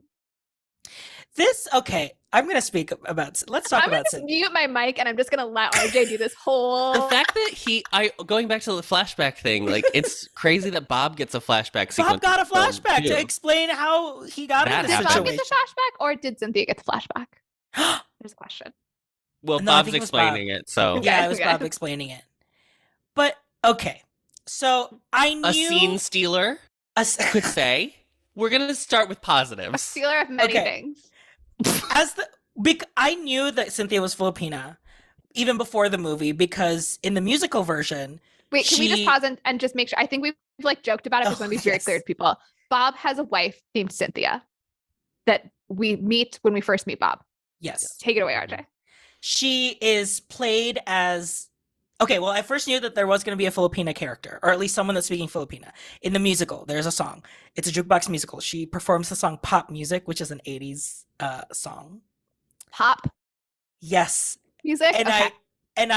as I watched this movie, it made sense now why that was her song. A bit. Okay. No. And the song it literally goes shooby dooby doo up, pop pop shoo up, and it's just like it's literally the sounds of popping. That I was like, oh, now I understand it. For the listeners, she is played as like a like choppy English, very excitable woman that used to be a showgirl or like a performer in some way. And she's very like heightened, to me, read a lot more like a Thai Vietnamese stereotype of like very Miss Saigon, like that kind of that kind of stereotype. Which to me was like, okay, she's speaking Tagalog when she like, does like a rant, but then her English choppiness sounds more Thai and Vietnamese that I was like, oh, I think this is like a broad stroke Southeast Asian You think it's a girl. broad stroke? I don't know. Where'd you get that idea? That I was like, oh, okay, so this is like true stereotype. Like it's just pulling everything. And so when we were doing the text chain about, because she is forbidden to perform when the girls perform. She's forbidden. No, she's forbidden she's to locked go to the bar. To go to the bar because He she has explains been. because she is a drunk. I think that we Yes. need, and I think we need the listeners just to know that RJ and I had both watched the film before Adam, and Adam texted us while watching it saying, "Oh my God, RJ, did you know that there's a Filipino character?" And both I was RJ so. and I've I- never been more excited. In delight, We're like, full excitement. Adam, Watch you the said scene. it No, was they not just didn't good. respond. They just didn't respond. You just watched me in real time I devolve didn't while want to watching it. spoil it, but I know that RJ and I were having similar reactions in our separate locations. I was like, oh, how thrilling. And then I was like, oh, I don't love. The first thing is I was like, I don't love her broken English. But like, it's a 1994 film. Fine. I'll, Yeah, at least whatever. that's as bad as it's going to get. with That's this, as bad as it's going to get. Oh, boy. Yes, Bob explains that because she is such a drunk, she's not allowed to be in the bar.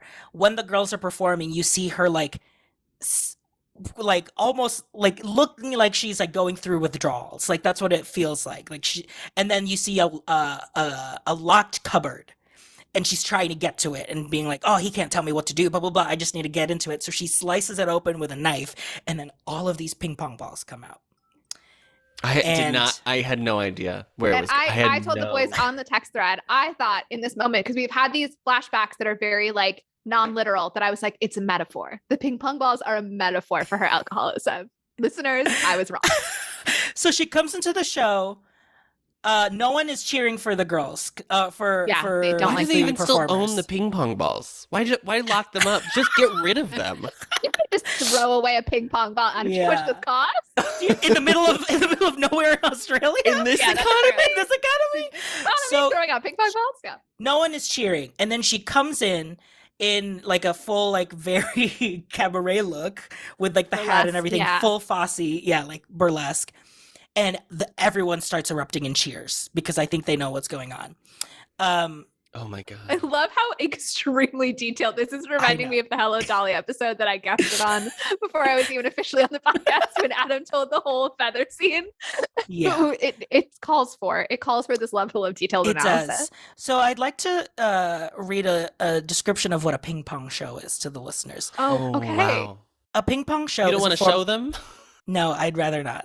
This is going to be an explicit content warning. Probably Yes, not to the mothers, traumatic please, to the reasons, mothers. but mothers, I just want you to know.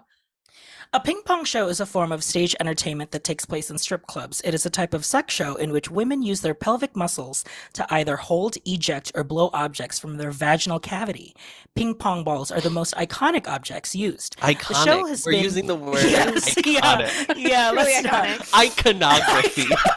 Yes, the literal term of icon. It is an icon. The show has been popular in Southeast Asia, particularly Bangkok, Thailand, for several decades, and is primarily performed for foreign tourists. The show is, in many cases, associated with sex tourism, and human rights concerns have been raised regarding the performers. So it is prohibited in Bangkok, but obviously with like local police corruption and the demand of like foreign tourists want to come and see the show, The money. Yeah. it's very, and the money, it's very loosely enforced, and just kind of like creates just a negative stereotype, which actually the Wikipedia page has a lot of references. There's like articles about just like the overall like sex work in Thailand and like, the agency surrounding it. And there are a lot of bars that, or a lot of like nightclub owners that feel obviously that it's kind of like a cheap way to get people, but not actually, it's not actually, it shouldn't be done. So when that happened, when I saw the ping pong balls come out, I knew that was going to happen in the show. That's when I realized, okay, so this is not like a real Did you person. can It's you not a real explain- character. yeah. pause? Can we You're stop? Okay. Yeah. Yes. Did you know? Have you heard? Did either of This you is know my about question, this yes. beforehand? I knew of it beforehand. I feel like somewhere in my brain, like in middle school, someone made a joke. Do you know what I mean? Like in that level, but I Yes. don't think I really knew it as like a real thing that could I happen. want to in say the same there way was that- a Family Guy bit Yeah. of it too, like something like yeah.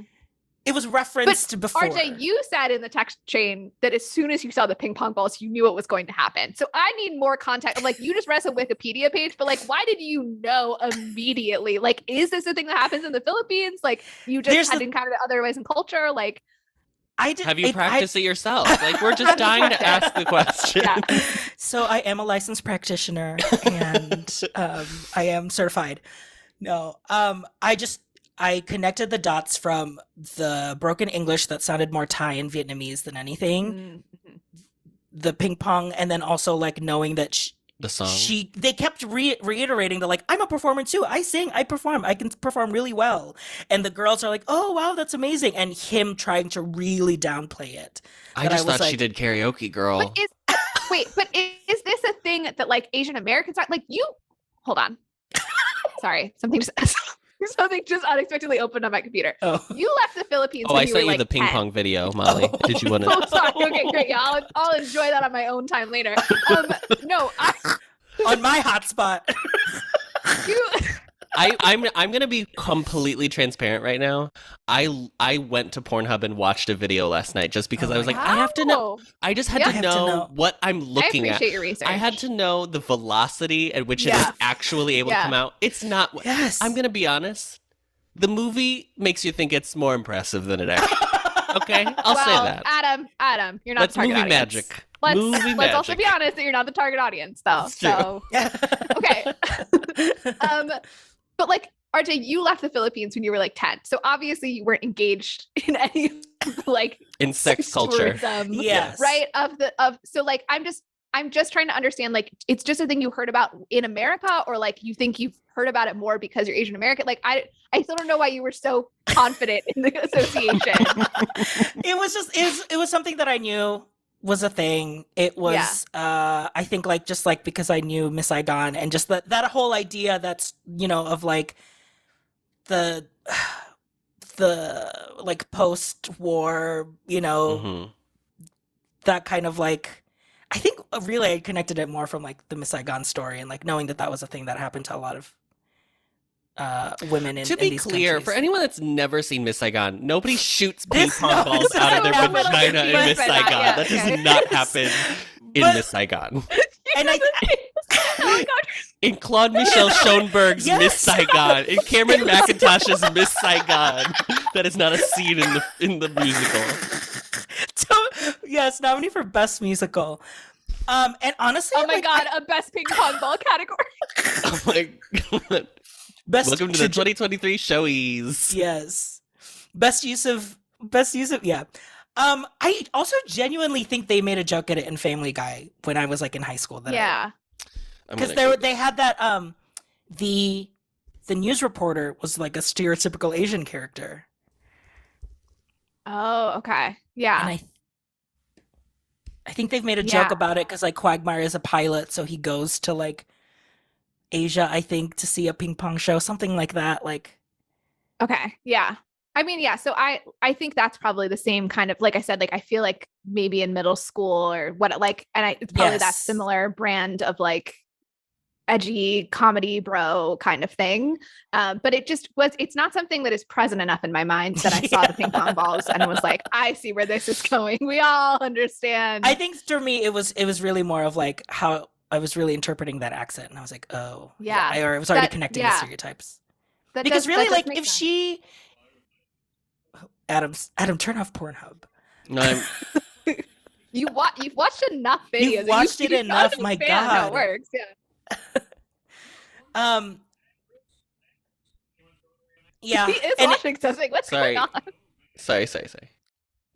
I do think like it's like she's not even like traditionally Filipino. Like there's nothing Filipino really about her except for her speaking Tagalog and even like there was even the thing of like how they ended up getting married. Like he got drunk and then woke up and she was already like, you signed this paper, which looked like a printout.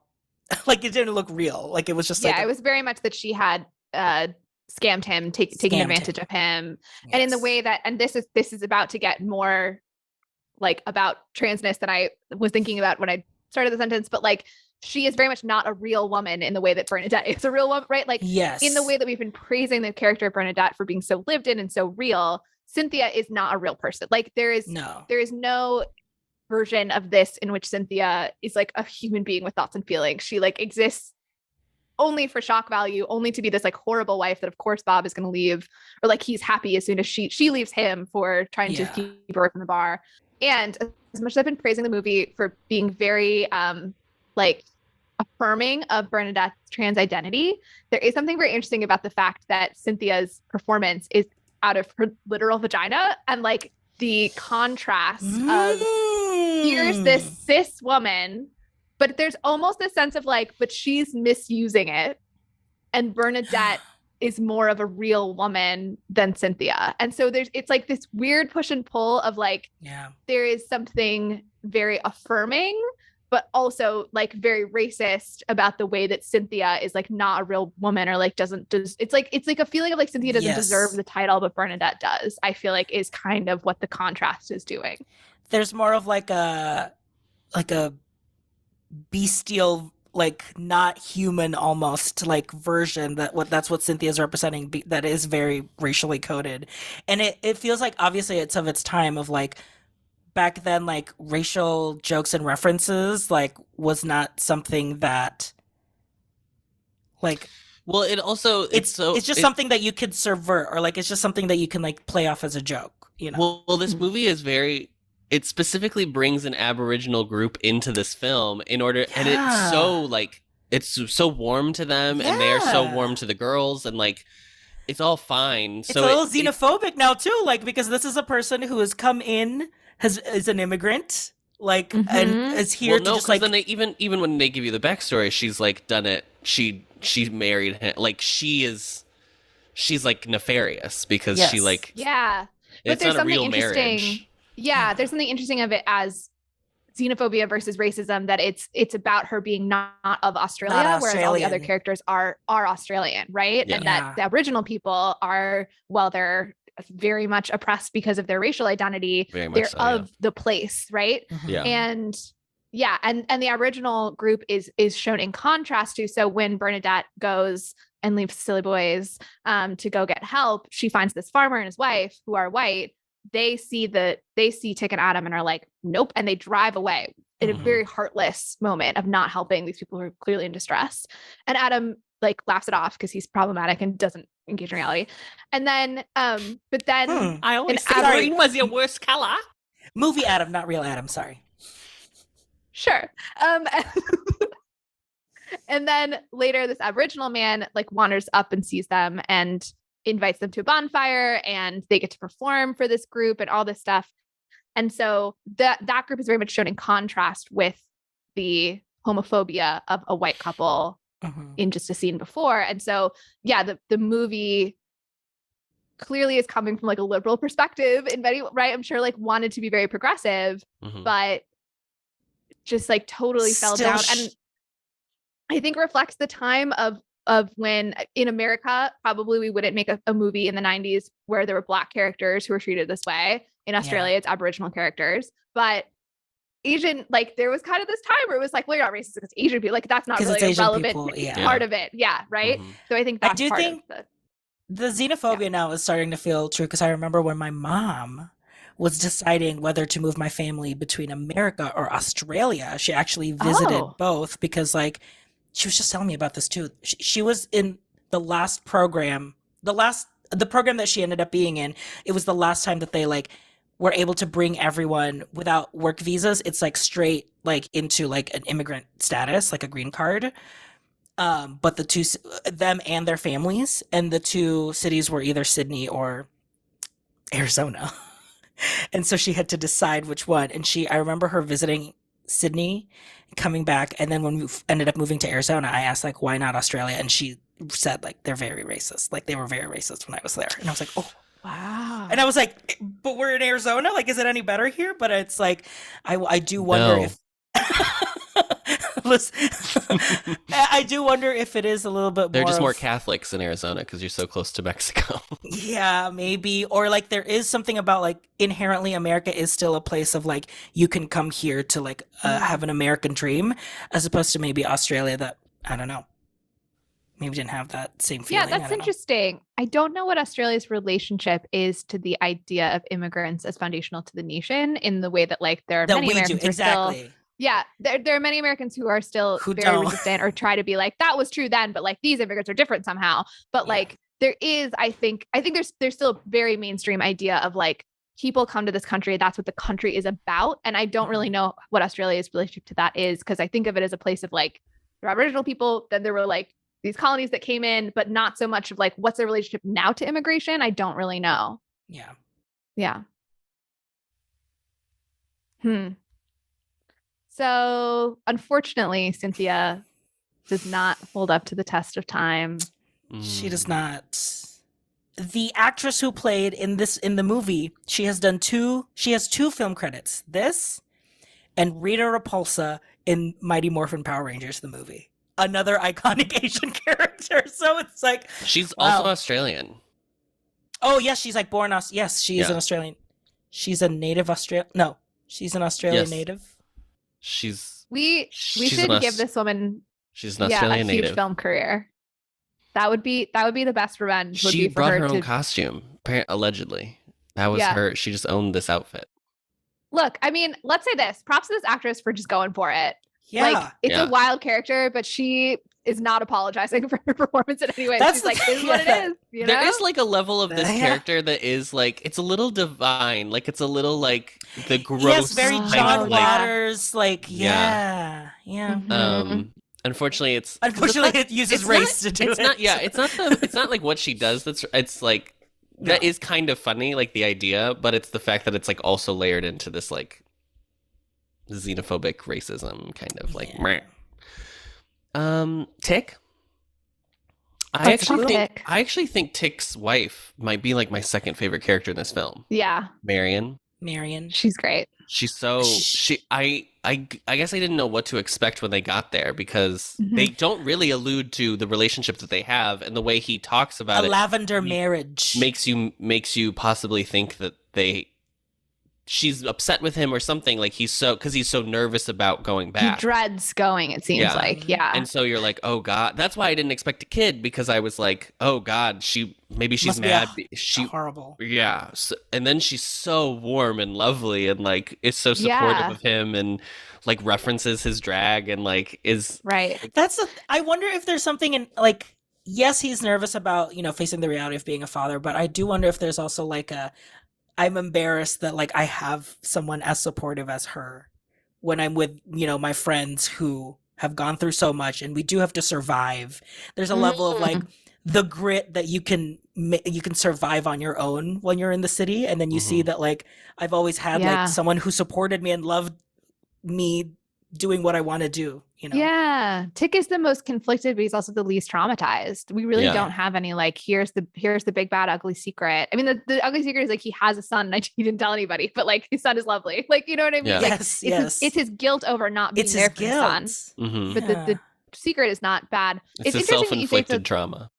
Yeah. It's a lavender marriage, RJ. So did you both feel like, because the son does have a line about his mom's girlfriend. So we know that she is also queer. Do you think that it's like they both knew going into it and they decided to get married because that was expected, and maybe even like they wanted a kid, even though, and there weren't that many options in the 90s? Or because I sort of thought maybe it was we both realized after we were married. I could see both ways. I think because of how confident they were at each other of like, we can still pursue what we want to do. It makes me think they were probably that confident in making the decision of like, yeah, let's get married in order to kind of protect ourselves in that way. But I also I could see it both ways, because I could see that them realizing that later on too. I mean, I will say at first, until we were just talking about it, I was like, it's just that they were married and then kind of realized after the fact. Yeah. But the fact that this movie specifically paints over the homophobia with a lavender paint color onto the bus, and like they are going to his wife, maybe that is like they're drawing on that, because they call that color like they specify that the color he's painting is lavender onto the bus, which I feel like already has such a historic meaning in the queer community of like what that color is. Because Betty Friedan, I mean, God, Betty Friedan, the Lavender Mafia. But thank you, legend queen. Slay Betty Friedan. Slay Betty Friedan. Go Orf. I wish someone was able to say that. Yes. But yeah, I mean, I don't know. I kind of like that the movie kind of leaves it up to interpretation, though. Yeah. You don't really know. I guess my question would be if they both went into it like totally open eyes. That's not a phrase. But anyway, if they both went into eyes open, that's the order. Clear eyes. Clear eyes. Clear eyes. Clear eyes. Can't lose. Clear eyes, full hearts, can't lose. Then like, why did Tick leave is my question. And why does he feel so insufficient? Or maybe they had a kid and then he panicked when the kid was there and he thought, I can't really do this. And see, it feels like even him leaving felt like it was like an agreement, because she was like, you knew this was going to happen. Like she has a line where she like says, you knew I was going to ask you to do this. That was like the agreement or whatever. That's not the exact line, but it does seem like it was like always understood that at some point he was going to have to watch this kid. And I really like the moment where she was like, I haven't had a holiday in 8 years. Yeah. It is time. It's time for me. Yeah. And I was like, I guess, absolutely. I interpreted that line as like, you shouldn't be surprised that I asked you, but not like we sat down and we laid out the plan or something like that before you left. It didn't feel like he left on bad terms. Definitely. She gives him like a huge hug. She's so excited to see him. She's so happy. She obviously, she makes some joke about wearing her old swimsuits. Like she knows everything. Right. Yeah. But yeah, it's interesting. I guess I also thought that maybe it was not a marriage that had not ever been a true romantic sexual relationship, because Tick is so uncertain about his sexuality. There's that scene where he's dancing with Adam. Yes. And Adam asks him, why are you so, where did you learn how to waltz? They say something about he bats for both teams, which is the way that we used to say bisexual in the 90s, because we couldn't ever say that word for some reason. And Adam didn't invent it. Adam hadn't invented it yet. So we said batting for both teams. You're welcome, bis. And so he says no, and then I don't remember the order, but then somebody's like, so you're gay? And he says no. He says, so you're really straight? And he says no. So I feel like Tick's anxiety in part is coming from this place of like, I don't really know who I don't have am, a label for myself. And I feel like I have to pick sides. Yeah. And I feel like if I'm going to be a father, I have to pick being straight. So, I mean, I don't know. I read him as like probably a bi character who doesn't feel like that's a legitimate thing to be, but like I'm not totally sure of that either. Yeah, his whole character arc through this movie is that he wants to live up to whatever the people around him want him to be. Like it starts with him not living up to being like it starts with him getting a can of beer fucking thrown at his head. So like from the beginning, he's like already in a vulnerable spot, and throughout the course of the film, like kind of keeps getting rejected. Like they get rejected mainly because probably they get rejected by the couple who could rescue them, because he's the one in the dress at that point. I mean, like there's a bunch of situations where he could be perceived as like the problem per se, but I like that it ends with him trying to do like mask drag, which is very funny. They call but he like it's when Benji's like, yeah, but you're great or whatever. Like it's not even that serious. Like Benji's just like, yeah, I've always known about you and I think it's fine. Like it's not even like there's not even, I even think if this movie was written today, that scene would be a little more precious than it actually is. Like it's just it's played so almost honestly, the way like kids are just like, yeah, they're just so unimpressed with adults that he's like, it's kind of remarkable in that way. He doesn't even know enough to say it's fine. Yeah. He's like, so you gonna have a boyfriend when we get there? Like he just is asking that question. Yeah. Yeah. I think, I definitely think that there was something more to the marriage than just we both as two people who fully understand ourselves and each other are entering into this agreement in order to have a child and meet society's expectations, but there is no feeling that we should really be. I mean, I think that my reading of the film is definitely that they had like a real relationship on some level. And I'm sure there are people who are in lavender marriages who also would describe their relationship as real. I'm not trying to say that to undercut anybody, but I enjoy the ambiguity of Tick's character. And I enjoy that he is, again, like a character with turmoil, but not trauma necessarily. Because I think that is, it's bucking the trend of a lot of queer narratives, especially at the time. And that he gets to end with such hope. I do though want to talk about the makeup that Tick sells and what that communicates about Whoa, man, and what it communicates about Tick's understanding of femininity. That it's like this speckle of like a thing you put on. This feels divine. Like this feels like the John Waters element of it. Of like I'm selling a insane plaster. thing. You're selling plaster. Yeah, but also to these mining women that were buying them, like these women in this mining town that they first stopped. Remember? Yes, but I love that fucking lesbian in that fucking bar. God, she's incredible. You don't. No, she's awful, but like homophobe. she's iconic. Yeah, but she's a.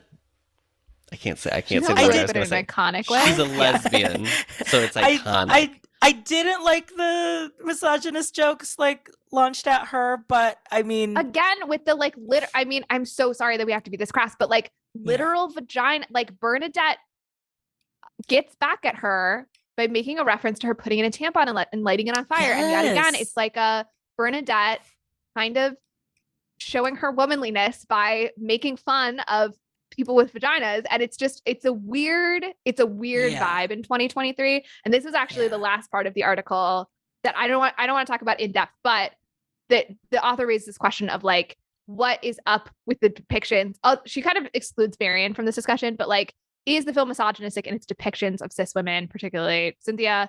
But Cheryl apparently is the woman in this first bar town who's been subsumed into masculinization, but is also almost immediately rejected by the bar patrons, right? So Cheryl comes in and is like, we don't want your kind here or whatever.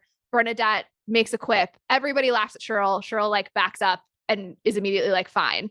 But so Cheryl is presented in this like, the only obstacle to this whole room accepting them is this very masculine one, because all of the women in this bar are so masculine, right? And it's like, as soon as somebody says we don't all have to be that way, then they accept it. And there's something beautiful about that idea of like this, we don't have to have a place where only a masculine presentation is okay. But it's also the author of the article also raised the question of like, Is the film suggesting that homophobia is fed by the resentment and hostility that castrating middle-aged women manifest towards men they see as threatening their power with their sexiness? And also raises the idea that maybe the idea in Australia of being straight means being bossed around by your masculine wife, and being gay means being effeminate, and that the fact that that's not Tick's situation is partially why he struggles so much with what his sexuality even is. But I also think I like that the movie has those 3 different towns that they fall into, and each one gets progressively worse until they finally get to Marion. Alice Springs. To Alice. Because the first town, it isn't great, and then they win everybody over, and it's like, oh, this is fun. And that's where I think the movie could have easily just stayed in that lane, and I don't think it would have been as good as of a film. I think it would have been fun, but I like that it kind of goes further than that. That it's not so surface level. And in the first town, they win everybody over, but then they wake up the next morning to the graffiti on the bus. So it's like you won everybody over, anonymous. But somebody very publicly wanted to let you know you didn't win me over, right? Yeah. And then really after that is when they have the couple. There's the in between where the couple leaves them, which is a true act of negligence and maliciousness. Yeah. And then they end up in the second town where their performance doesn't win over the crowd, but luckily they get distracted by Cynthia. And then finally they end up in the last town where they actually are potential victims of hate crimes. Or at least Adam almost is. And then they arrive in Alice Springs and they're celebrated to some degree. The audience is a very fine. Mid. Yeah. It's a really interesting choice to just have it be a very medium reception. I guess it's because then when they're back in Sydney, that's the really raucous crowd. Yeah, that's the suburbia that they're talking about. Is just these people who kind of don't really know what to do with them. Yeah, they can sit there and they're I guess that was good. Liberal ways, they're centrist ways, and be like, this is fine. Yeah, they're centrist. Really that's what this movie's about. They're centrist. I do want to say my one criticism of Terrence Stamp's Bernadette performance is he looks like he is having no fun doing the drag. Bernadette is a renowned drag performer. But for some reason, in the final big finale, which is such a bop, Bernadette is resenting being here in this costume. When they put their costumes together and created the Sydney Opera House, I screamed. Collapsed. I was like, this is iconic, because her thing was looked different, and I was like, I don't understand what they're doing. And then it takes you a moment to see until Also, I didn't know the Sydney Opera House was that. I thought it was had just been built when the Olympics happened. I had no concept of how old the Sydney Opera House was. I don't know when it was built, but obviously before this movie came out. But yeah, I love that they're in that scene, they're doing a bunch of Australian landscapes and flora and fauna and stuff. And so it's again the camping of the desert it's kind of retelling the tale of where we've been, and it's very Australian, and that's a very journey movie to then we have a play within a play where we retell about the journey that we were on. So the performance is great, and the costumes. It opened in 1973. Wow. Oh. Okay. Go off. Okay. The costumes are so good, and this this performance also is where Guy Pearce really won me. But for all you can say about Adam's performance in the final scene in Alice Springs, amazing, iconic. Yes, truly. Yeah. Yeah, I also got that vibe from. I think I could tell it was more Terrence Stamp being well, this is kind of silly, goofy. I felt because I couldn't understand it as a character choice. Yes. I couldn't understand why Terrence Stamp would be and then Bernadette hates doing this performance. Why would that be true? So all I could think of was Terrence Stamp just wouldn't get over Brand The only thing I could think of was that it's been so long since she did it. And I also don't know, I wonder if it's a very true experience that sometimes trans people, they use drag as a way to realize that, that it's something that they want to pursue. So I do wonder if when was the transition that does performing at Lay Girls or that life, does that remind Bernadette of a time where she wasn't herself? She hadn't transitioned yet. Maybe. Because she I is wish there was very a like line about it then. Yeah. Yeah, I would have been nice to have anything. I think it really was just like these shoes hurt and I'm have to do uncomfortable. like 5 costume changes. And we've into also one. probably been shooting this all day and I'm annoyed. Yeah. Yeah. But you're an actor. That's the job. That's the gig. Yeah. Okay. That's the gig, girl. The taxpayers are paying you to put on those heels. Yeah. Yeah. I do just want to quickly go back to the idea of depictions of women in the film, just to say that the idea of a woman being the gatekeeper of homophobia made me think of a ContraPoints video that she recently put out about J.K. Rowling and talking about Anita Bryant. She did another one about J.K. Rowling? Yes, because then there was a podcast that Contra got quoted in by Megan Phelps Roper that was very sympathetic to J.K. Rowling. So Contra basically put out the video to be like, here is... To be clear. Yeah. And dissecting the podcast and what's problematic about it. And so she tells the whole story about Anita Bryant, who was an activist in the 70s. Yes. Correct. And I want Anita Bryant sucks oranges shirt. I want a Ron DeSantis sucks oranges shirt. Somebody please make these things. Send me a link if they exist. And so I would recommend everybody go watch that video, learn a new element of queer history, but also ContraPoints makes this point about how there is a bit of a history of women can be extremely homophobic, but also of sometimes picking women to be the figureheads of homophobia in a way that maybe isn't reflective of like who the most poisonous vitriol is coming from. Now, J.K. Rowling deserves everything she's got. She has a huge platform and is using it for hatred. But like, I do think it's an interesting point to say there's a bit of a history sometimes of maybe a woman who's homophobic feels like a little bit easier of an enemy to pick off, I think. Right. Well, and it's also because it feels more like a slap in the face when a woman is homophobic because women are conditioned to be the empathetic ones. They're supposed to be the ones that we can like turn to. They're the ones who are historically the ones who have been more supportive than straight men. Straight men, you assume that they're bad news bears anyways. So when it's a woman, a cis woman who does it, it feels like it's more personal.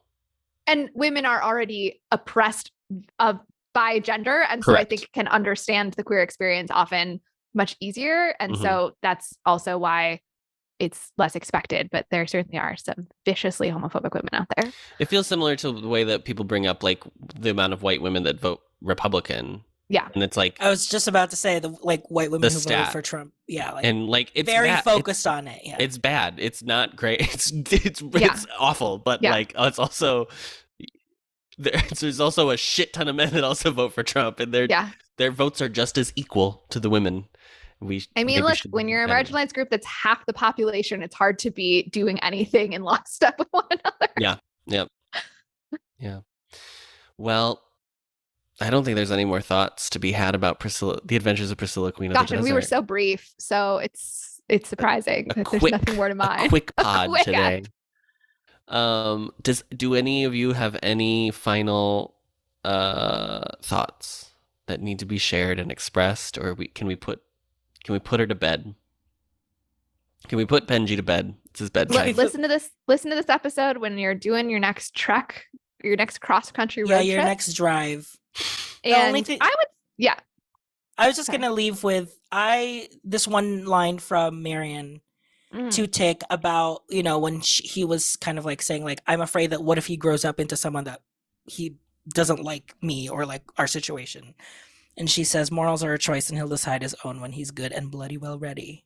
Mm-hmm. That feels very like he has what he, just trust him, you know, like there's that level of like he can figure this out and we've done a good job almost that like he can decide all that when he's ready. It's very just calm the child. Yeah. It's very Into the Woods. The first queer parent narrative, yeah. Yeah. The first the baker and his wife. Forced heterosexuality. I just would say I think listeners should watch the movie. I think as much as we've dissected, it'll be much shorter than this episode. It will be so much shorter than if you have to pick. Watching the movie will be a shorter experience. And I'm glad we're saying that now at the end. Yeah. Yeah, I think that it deserves its place in the queer canon. Yeah, for sure. Mm-hmm. I'd be interested to see the musical. It seemed like it got positive reviews. So critics were overwhelmingly positive about this film. Let's start with Roger Ebert from the Chicago Sun-Times. He says, I guess the scenes of homophobic hostility in the movie are obligatory, but the writer-director Stephen Elliott doesn't seem to have his heart in them, and I wonder if he would have been happy to make the whole story as lighthearted as his best scenes. It's too bad that the requirements of plotting require movies like this to crank up the event count, when actually what works is just the daily minutia of Bernadette's life. Side note, this whole review is basically just like a love letter to Terrence Stamp as Bernadette. Okay. At the beginning of the film, we're distracted by the unexpected sight of Terrence Stamp in drag, but Stamp is able to bring a convincing humanity to the character, and eventually we realize that the real subject of the movie is not homosexuality, not drag queens, not showbiz, but simply the life of a middle-aged person trapped in a job that has become tiresome. Mm. From Variety, David Stratton writes, the pick is just a smidge long, but it would be unfair to say that it drags. Haha. All production credits are spectacularly good, starting with Brian J. Brainey's widescreen photography, which makes the Australian desert look like the landscape of an alien planet. Special mention must be made of the amazingly elaborate costumes by Lizzie Gardner and Tim Chappell. The score by Guy Gross also deserves a nod. Although the film doesn't make concessions to a straight audience, it's so outrageous that it becomes positively disarming. It's not hard to respond to such a cheerfully vulgar and in-your-face entertainment, though this is obviously not for the very straight-laced. It should certainly break out of the cult and gay markets and find comparatively wide acceptance. And Rita Kempley from Washington Post, who was less fond of this film, said, writer-director Stephen Elliott is obviously fond of his characters, and this may account for the upbeat storyline, but it blinds him to how very annoying 2 hours of dishing can be. Thank heaven for the pit stop scenic breaks that get the fellows out of that darn bus and into the expansive countryside. These moments are the movie's most appealing and creatively staged. 3 guys in drag against the majesty of Mother Earth. Quiet scenes, they also have the most to say. Somebody didn't like Adam as character, I think. Correct. Molly wrote that one. And finally, what do the people say on letterboxd.com? Russman says, I Will Survive sounds better with a didgeridoo. Absolutely. Yeah. Marion gave it 5 stars and said, me if I was in Mad Max Fury Road. Perfect. And finally, Victoria gave it 3.5 stars and said, Priscilla was the bus, is the gay, Frankenstein was the doctor. There you go, Adam. Priscilla was the bus. Priscilla was the bus. It's Frankenstein's monster. Not Frankenstein. But really, Frankenstein is the monster. But really, if you understand the text. What makes a monster and what makes a man? I didn't make that up. Yeah. The real bus is the drag queens we made along the way. The real Priscilla is the... Okay. Is the real Uluru we made along the way. Okay. My MVP, I'm going to go first. My MVP for this film, because I'm going to steal it, is Terrence Stamp as Bernadette. I hate to say it. I hate to support cis men, but here we are. Not many options not to in this. I'm not kidding, though. Yeah. I could have picked any of the 3 of them, because I think they give excellent performance. I could have picked a lot of people in this film. I think a lot of performances in this film are excellent. Even ones that I don't necessarily agree with on paper. Mm-hmm. Molly. I'll just, since you stole Terrence Stamp, I'll just shock everyone. I'll pick Guy Pearce because I find Adam grating as a character, but I think Guy Pearce fully committed to the role. I think brought everything that he needed to bring. I think, like I said, had so much fun in the scenes in drag that I think that Guy Pearce served the character as written very well. Yeah, I think you have to have that level of charm to make that character not... Yeah. You don't want to, like, blow your brains out watching it. Yeah. Yeah. And I'll close up the circle and pick Hugo Weaving as Tick. I do think that, like, you would imagine, like, this is the character that you might not think is a lot, you know, it might be the boring character because, you know, just... They're just more trying understated. To get through. Yes, more understated. But I do think that, like, there is something so, like, quietly strong about how his true guilt and, like, the thing that he's trying to overcome, like, everything else really doesn't matter. Like, being thrown a beer bottle at a club, having to sell these plaster bottles to women, like, all of that is just a way to kind of fulfill something that he feels like he lacks, which is like being a provider for a family.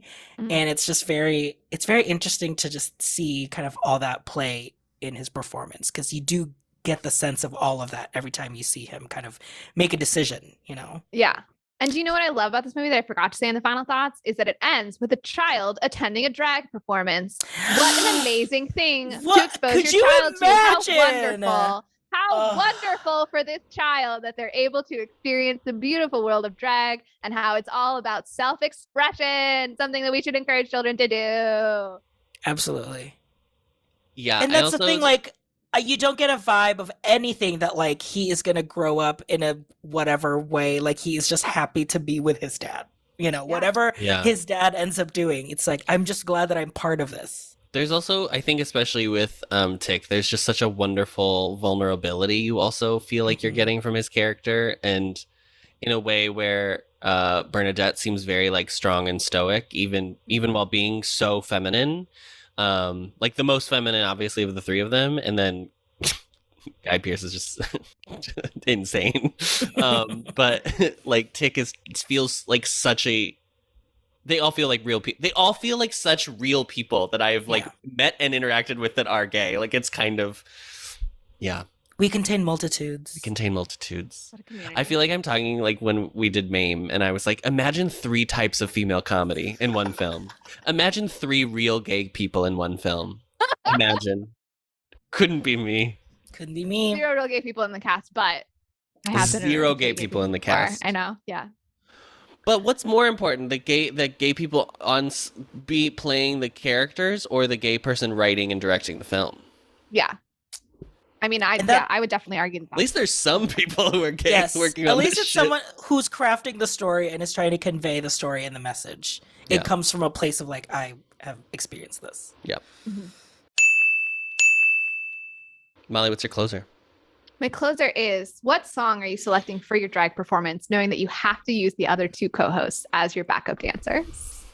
For our live show. RJ, for whenever first. we next do drag together. Yeah. Our yearly. I'm always in drag. I'm in pod drag right now. Pod drag, yeah. I look Full gorgeous, but you'll never know because you can't see me. Zoom really does a lot for us. Touch up my appearance. Woo, baby. Wait, I could probably hold on while you decide. Let me work on with your goblin dark background. Yeah. If a whiz puppet somehow emerges over your shoulder right now, I swear to God. Adam knows about my trigger with the abyss. Molly, I was so close to sending you a TikTok that was like, it's explaining like how cool, you know, they created the Wiz as like it subverts like New York, whatever, but it uses like, it starts with all like literally a super cut of all of the creepy puppets, and I was like, okay, maybe not. Okay. Look at Adam. Wow. What is this? Drag. How did we find this filter? Felicia. You look so good. You gotta play around. For listeners, Adam's eyebrows are a teal. We say a teal, maybe seafoam, we would say teal. Perhaps. And then we have a bright coral, I would say. A coral, absolutely. It's giving Little Mermaid, honestly. Oh. Yes. They didn't consider you for Ursula as a true crime. Yeah. It's true. They didn't. I was busy. How dare. Okay, my drag performance. I would love to do. I mean, if I ever created a drag performance, it would have to be like subverting like Catholic. So I honestly probably would do a sister act, like a super. What is it? A super mix? A mega mix? Are you? Do we get to do that? Hey, hail girls! Yes, Hail Mary! Hail what's girls! up? Hail Mary! What's up? That full sequence. But who are both of us? Are you Whoopi, or are you going to be one of the? I will be Whoopi, and Molly obviously will be the one who can sing. What's her Sister Mary Roberts? Sister Mary Roberts, and then Adam is Kathy and Jimmy. Yeah. Showy winner, Kathy and Jimmy. Okay. Yeah. It's true. Molly. I feel like I should pick not a musical theater song, but I'm gonna pick a musical theater song, and I'm gonna pick Candy Store from Heathers. Oh, yes, so cute. So I will be Heather mallets. Chandler. And I'm gonna further subvert it by RJ is gonna be, I don't remember the names of the other Heathers, but RJ is gonna be the Heather that takes over for Chandler when Chandler dies, and Adam is gonna be the sort of flighty one. Because I feel that RJ, your acting career has been severely lacking in true villain characters. I know. I've played Pirelli and Sweeney Todd, and that's pretty much the only villain that's I've a good ever one. played. But yeah. So I want to see RJ as like a little bit more of a schemer. I'm gonna choose. Adam is in full clown makeup, by the way. I look Full like a clown right now. I am going to choose the Glee "Say a Little Prayer for You" Quinn Fabray the Cheerios Cheerios. performance. Oh, wow. Yeah, that's good. Because it's that first season of Glee. Listen, Glee's bad, right? We can all agree. That season was good though. But that first season was tight. Also, the songs where they like thought about how to use and structure the songs in episodes and like kind of arrange them in specific ways, and that arrangement of "Say a Little Prayer for You" is so good. Their choreo is so good. There was like wasn't it last year, RJ, where that was like going around as like a challenge on TikTok viral. to do the dance. It's so good. So that's what I would choose.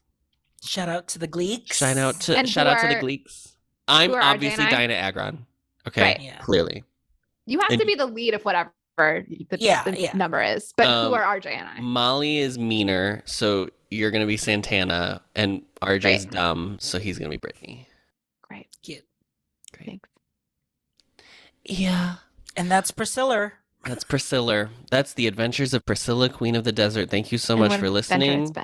It's been 3 hours and exactly 30 minutes right now since we started the call. I can only imagine how long this episode is after I have taken out everything I've talked about. Thank you for listening. Please, as always, rate and review us. Drop a comment on YouTube. Do whatever you got to do to let us know. Our episodes are now on YouTube. Have we promoted that via the audio feed? Yes. If you want to listen on YouTube instead, you can put it on YouTube. Someone did leave a comment on our Mamma Mia episode saying, "I hope Lin-Manuel Miranda sees this," because we said that by posting it on YouTube, he could find it more. I don't know. Yeah. So shout out. Okay. So shout out. Thank you so much, and send us an email. Send us an email. We'll read them now. Read it on the show. Finally, it's happening to me right in front of my face, and I just cannot hide it. Finally,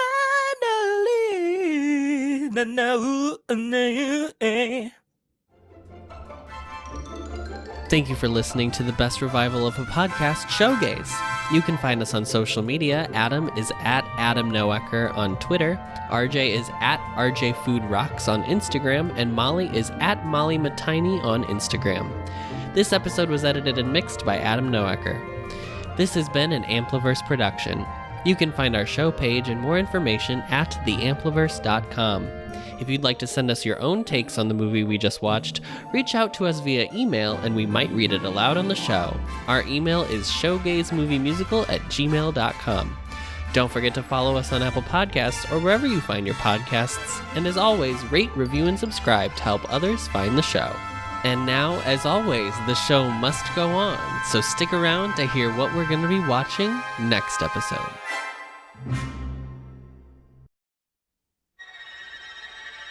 How did she do that? Because she's a witch. That's the sort of thing witches do. Sound the advance!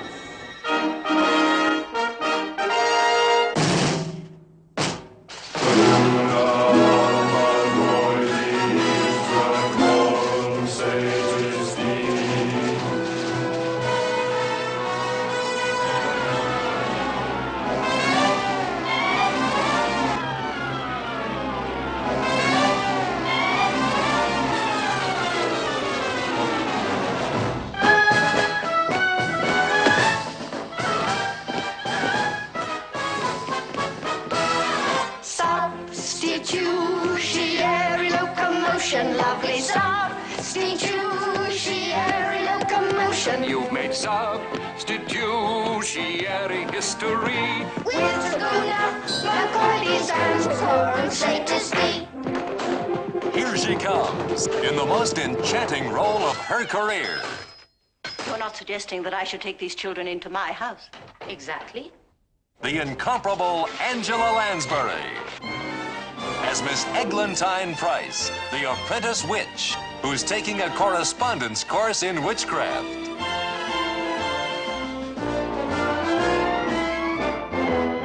And funny man David Tomlinson as the lovable London con man. Please note the name, ladies and gentlemen, Professor Emilius Brown. I am here to divert, to amuse, and yes, even to help you. In Walt Disney Productions' super magical motion picture, Bedknobs and Broomsticks. I like you better as a rabbit, Charlie. Together, they lead 3 homeless Cockney waifs They'd take us to the island of Naboomba. through a world of magic, more fantastic than anything you've ever seen before.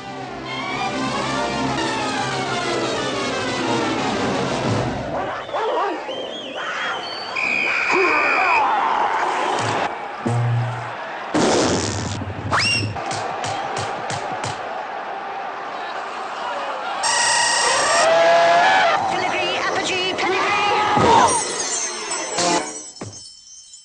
Maybe she's not a wicked witch. Of course I'm not. See?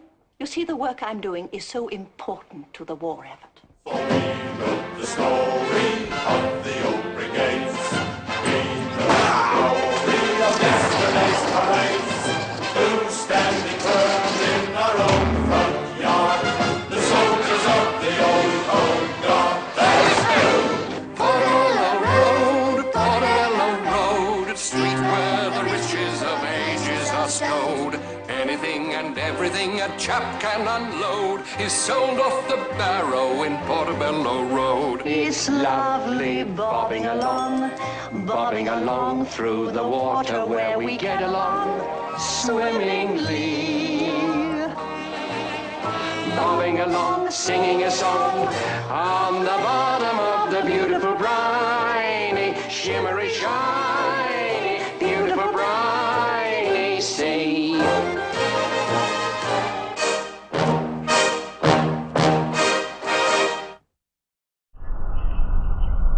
Discovering voices, building worlds.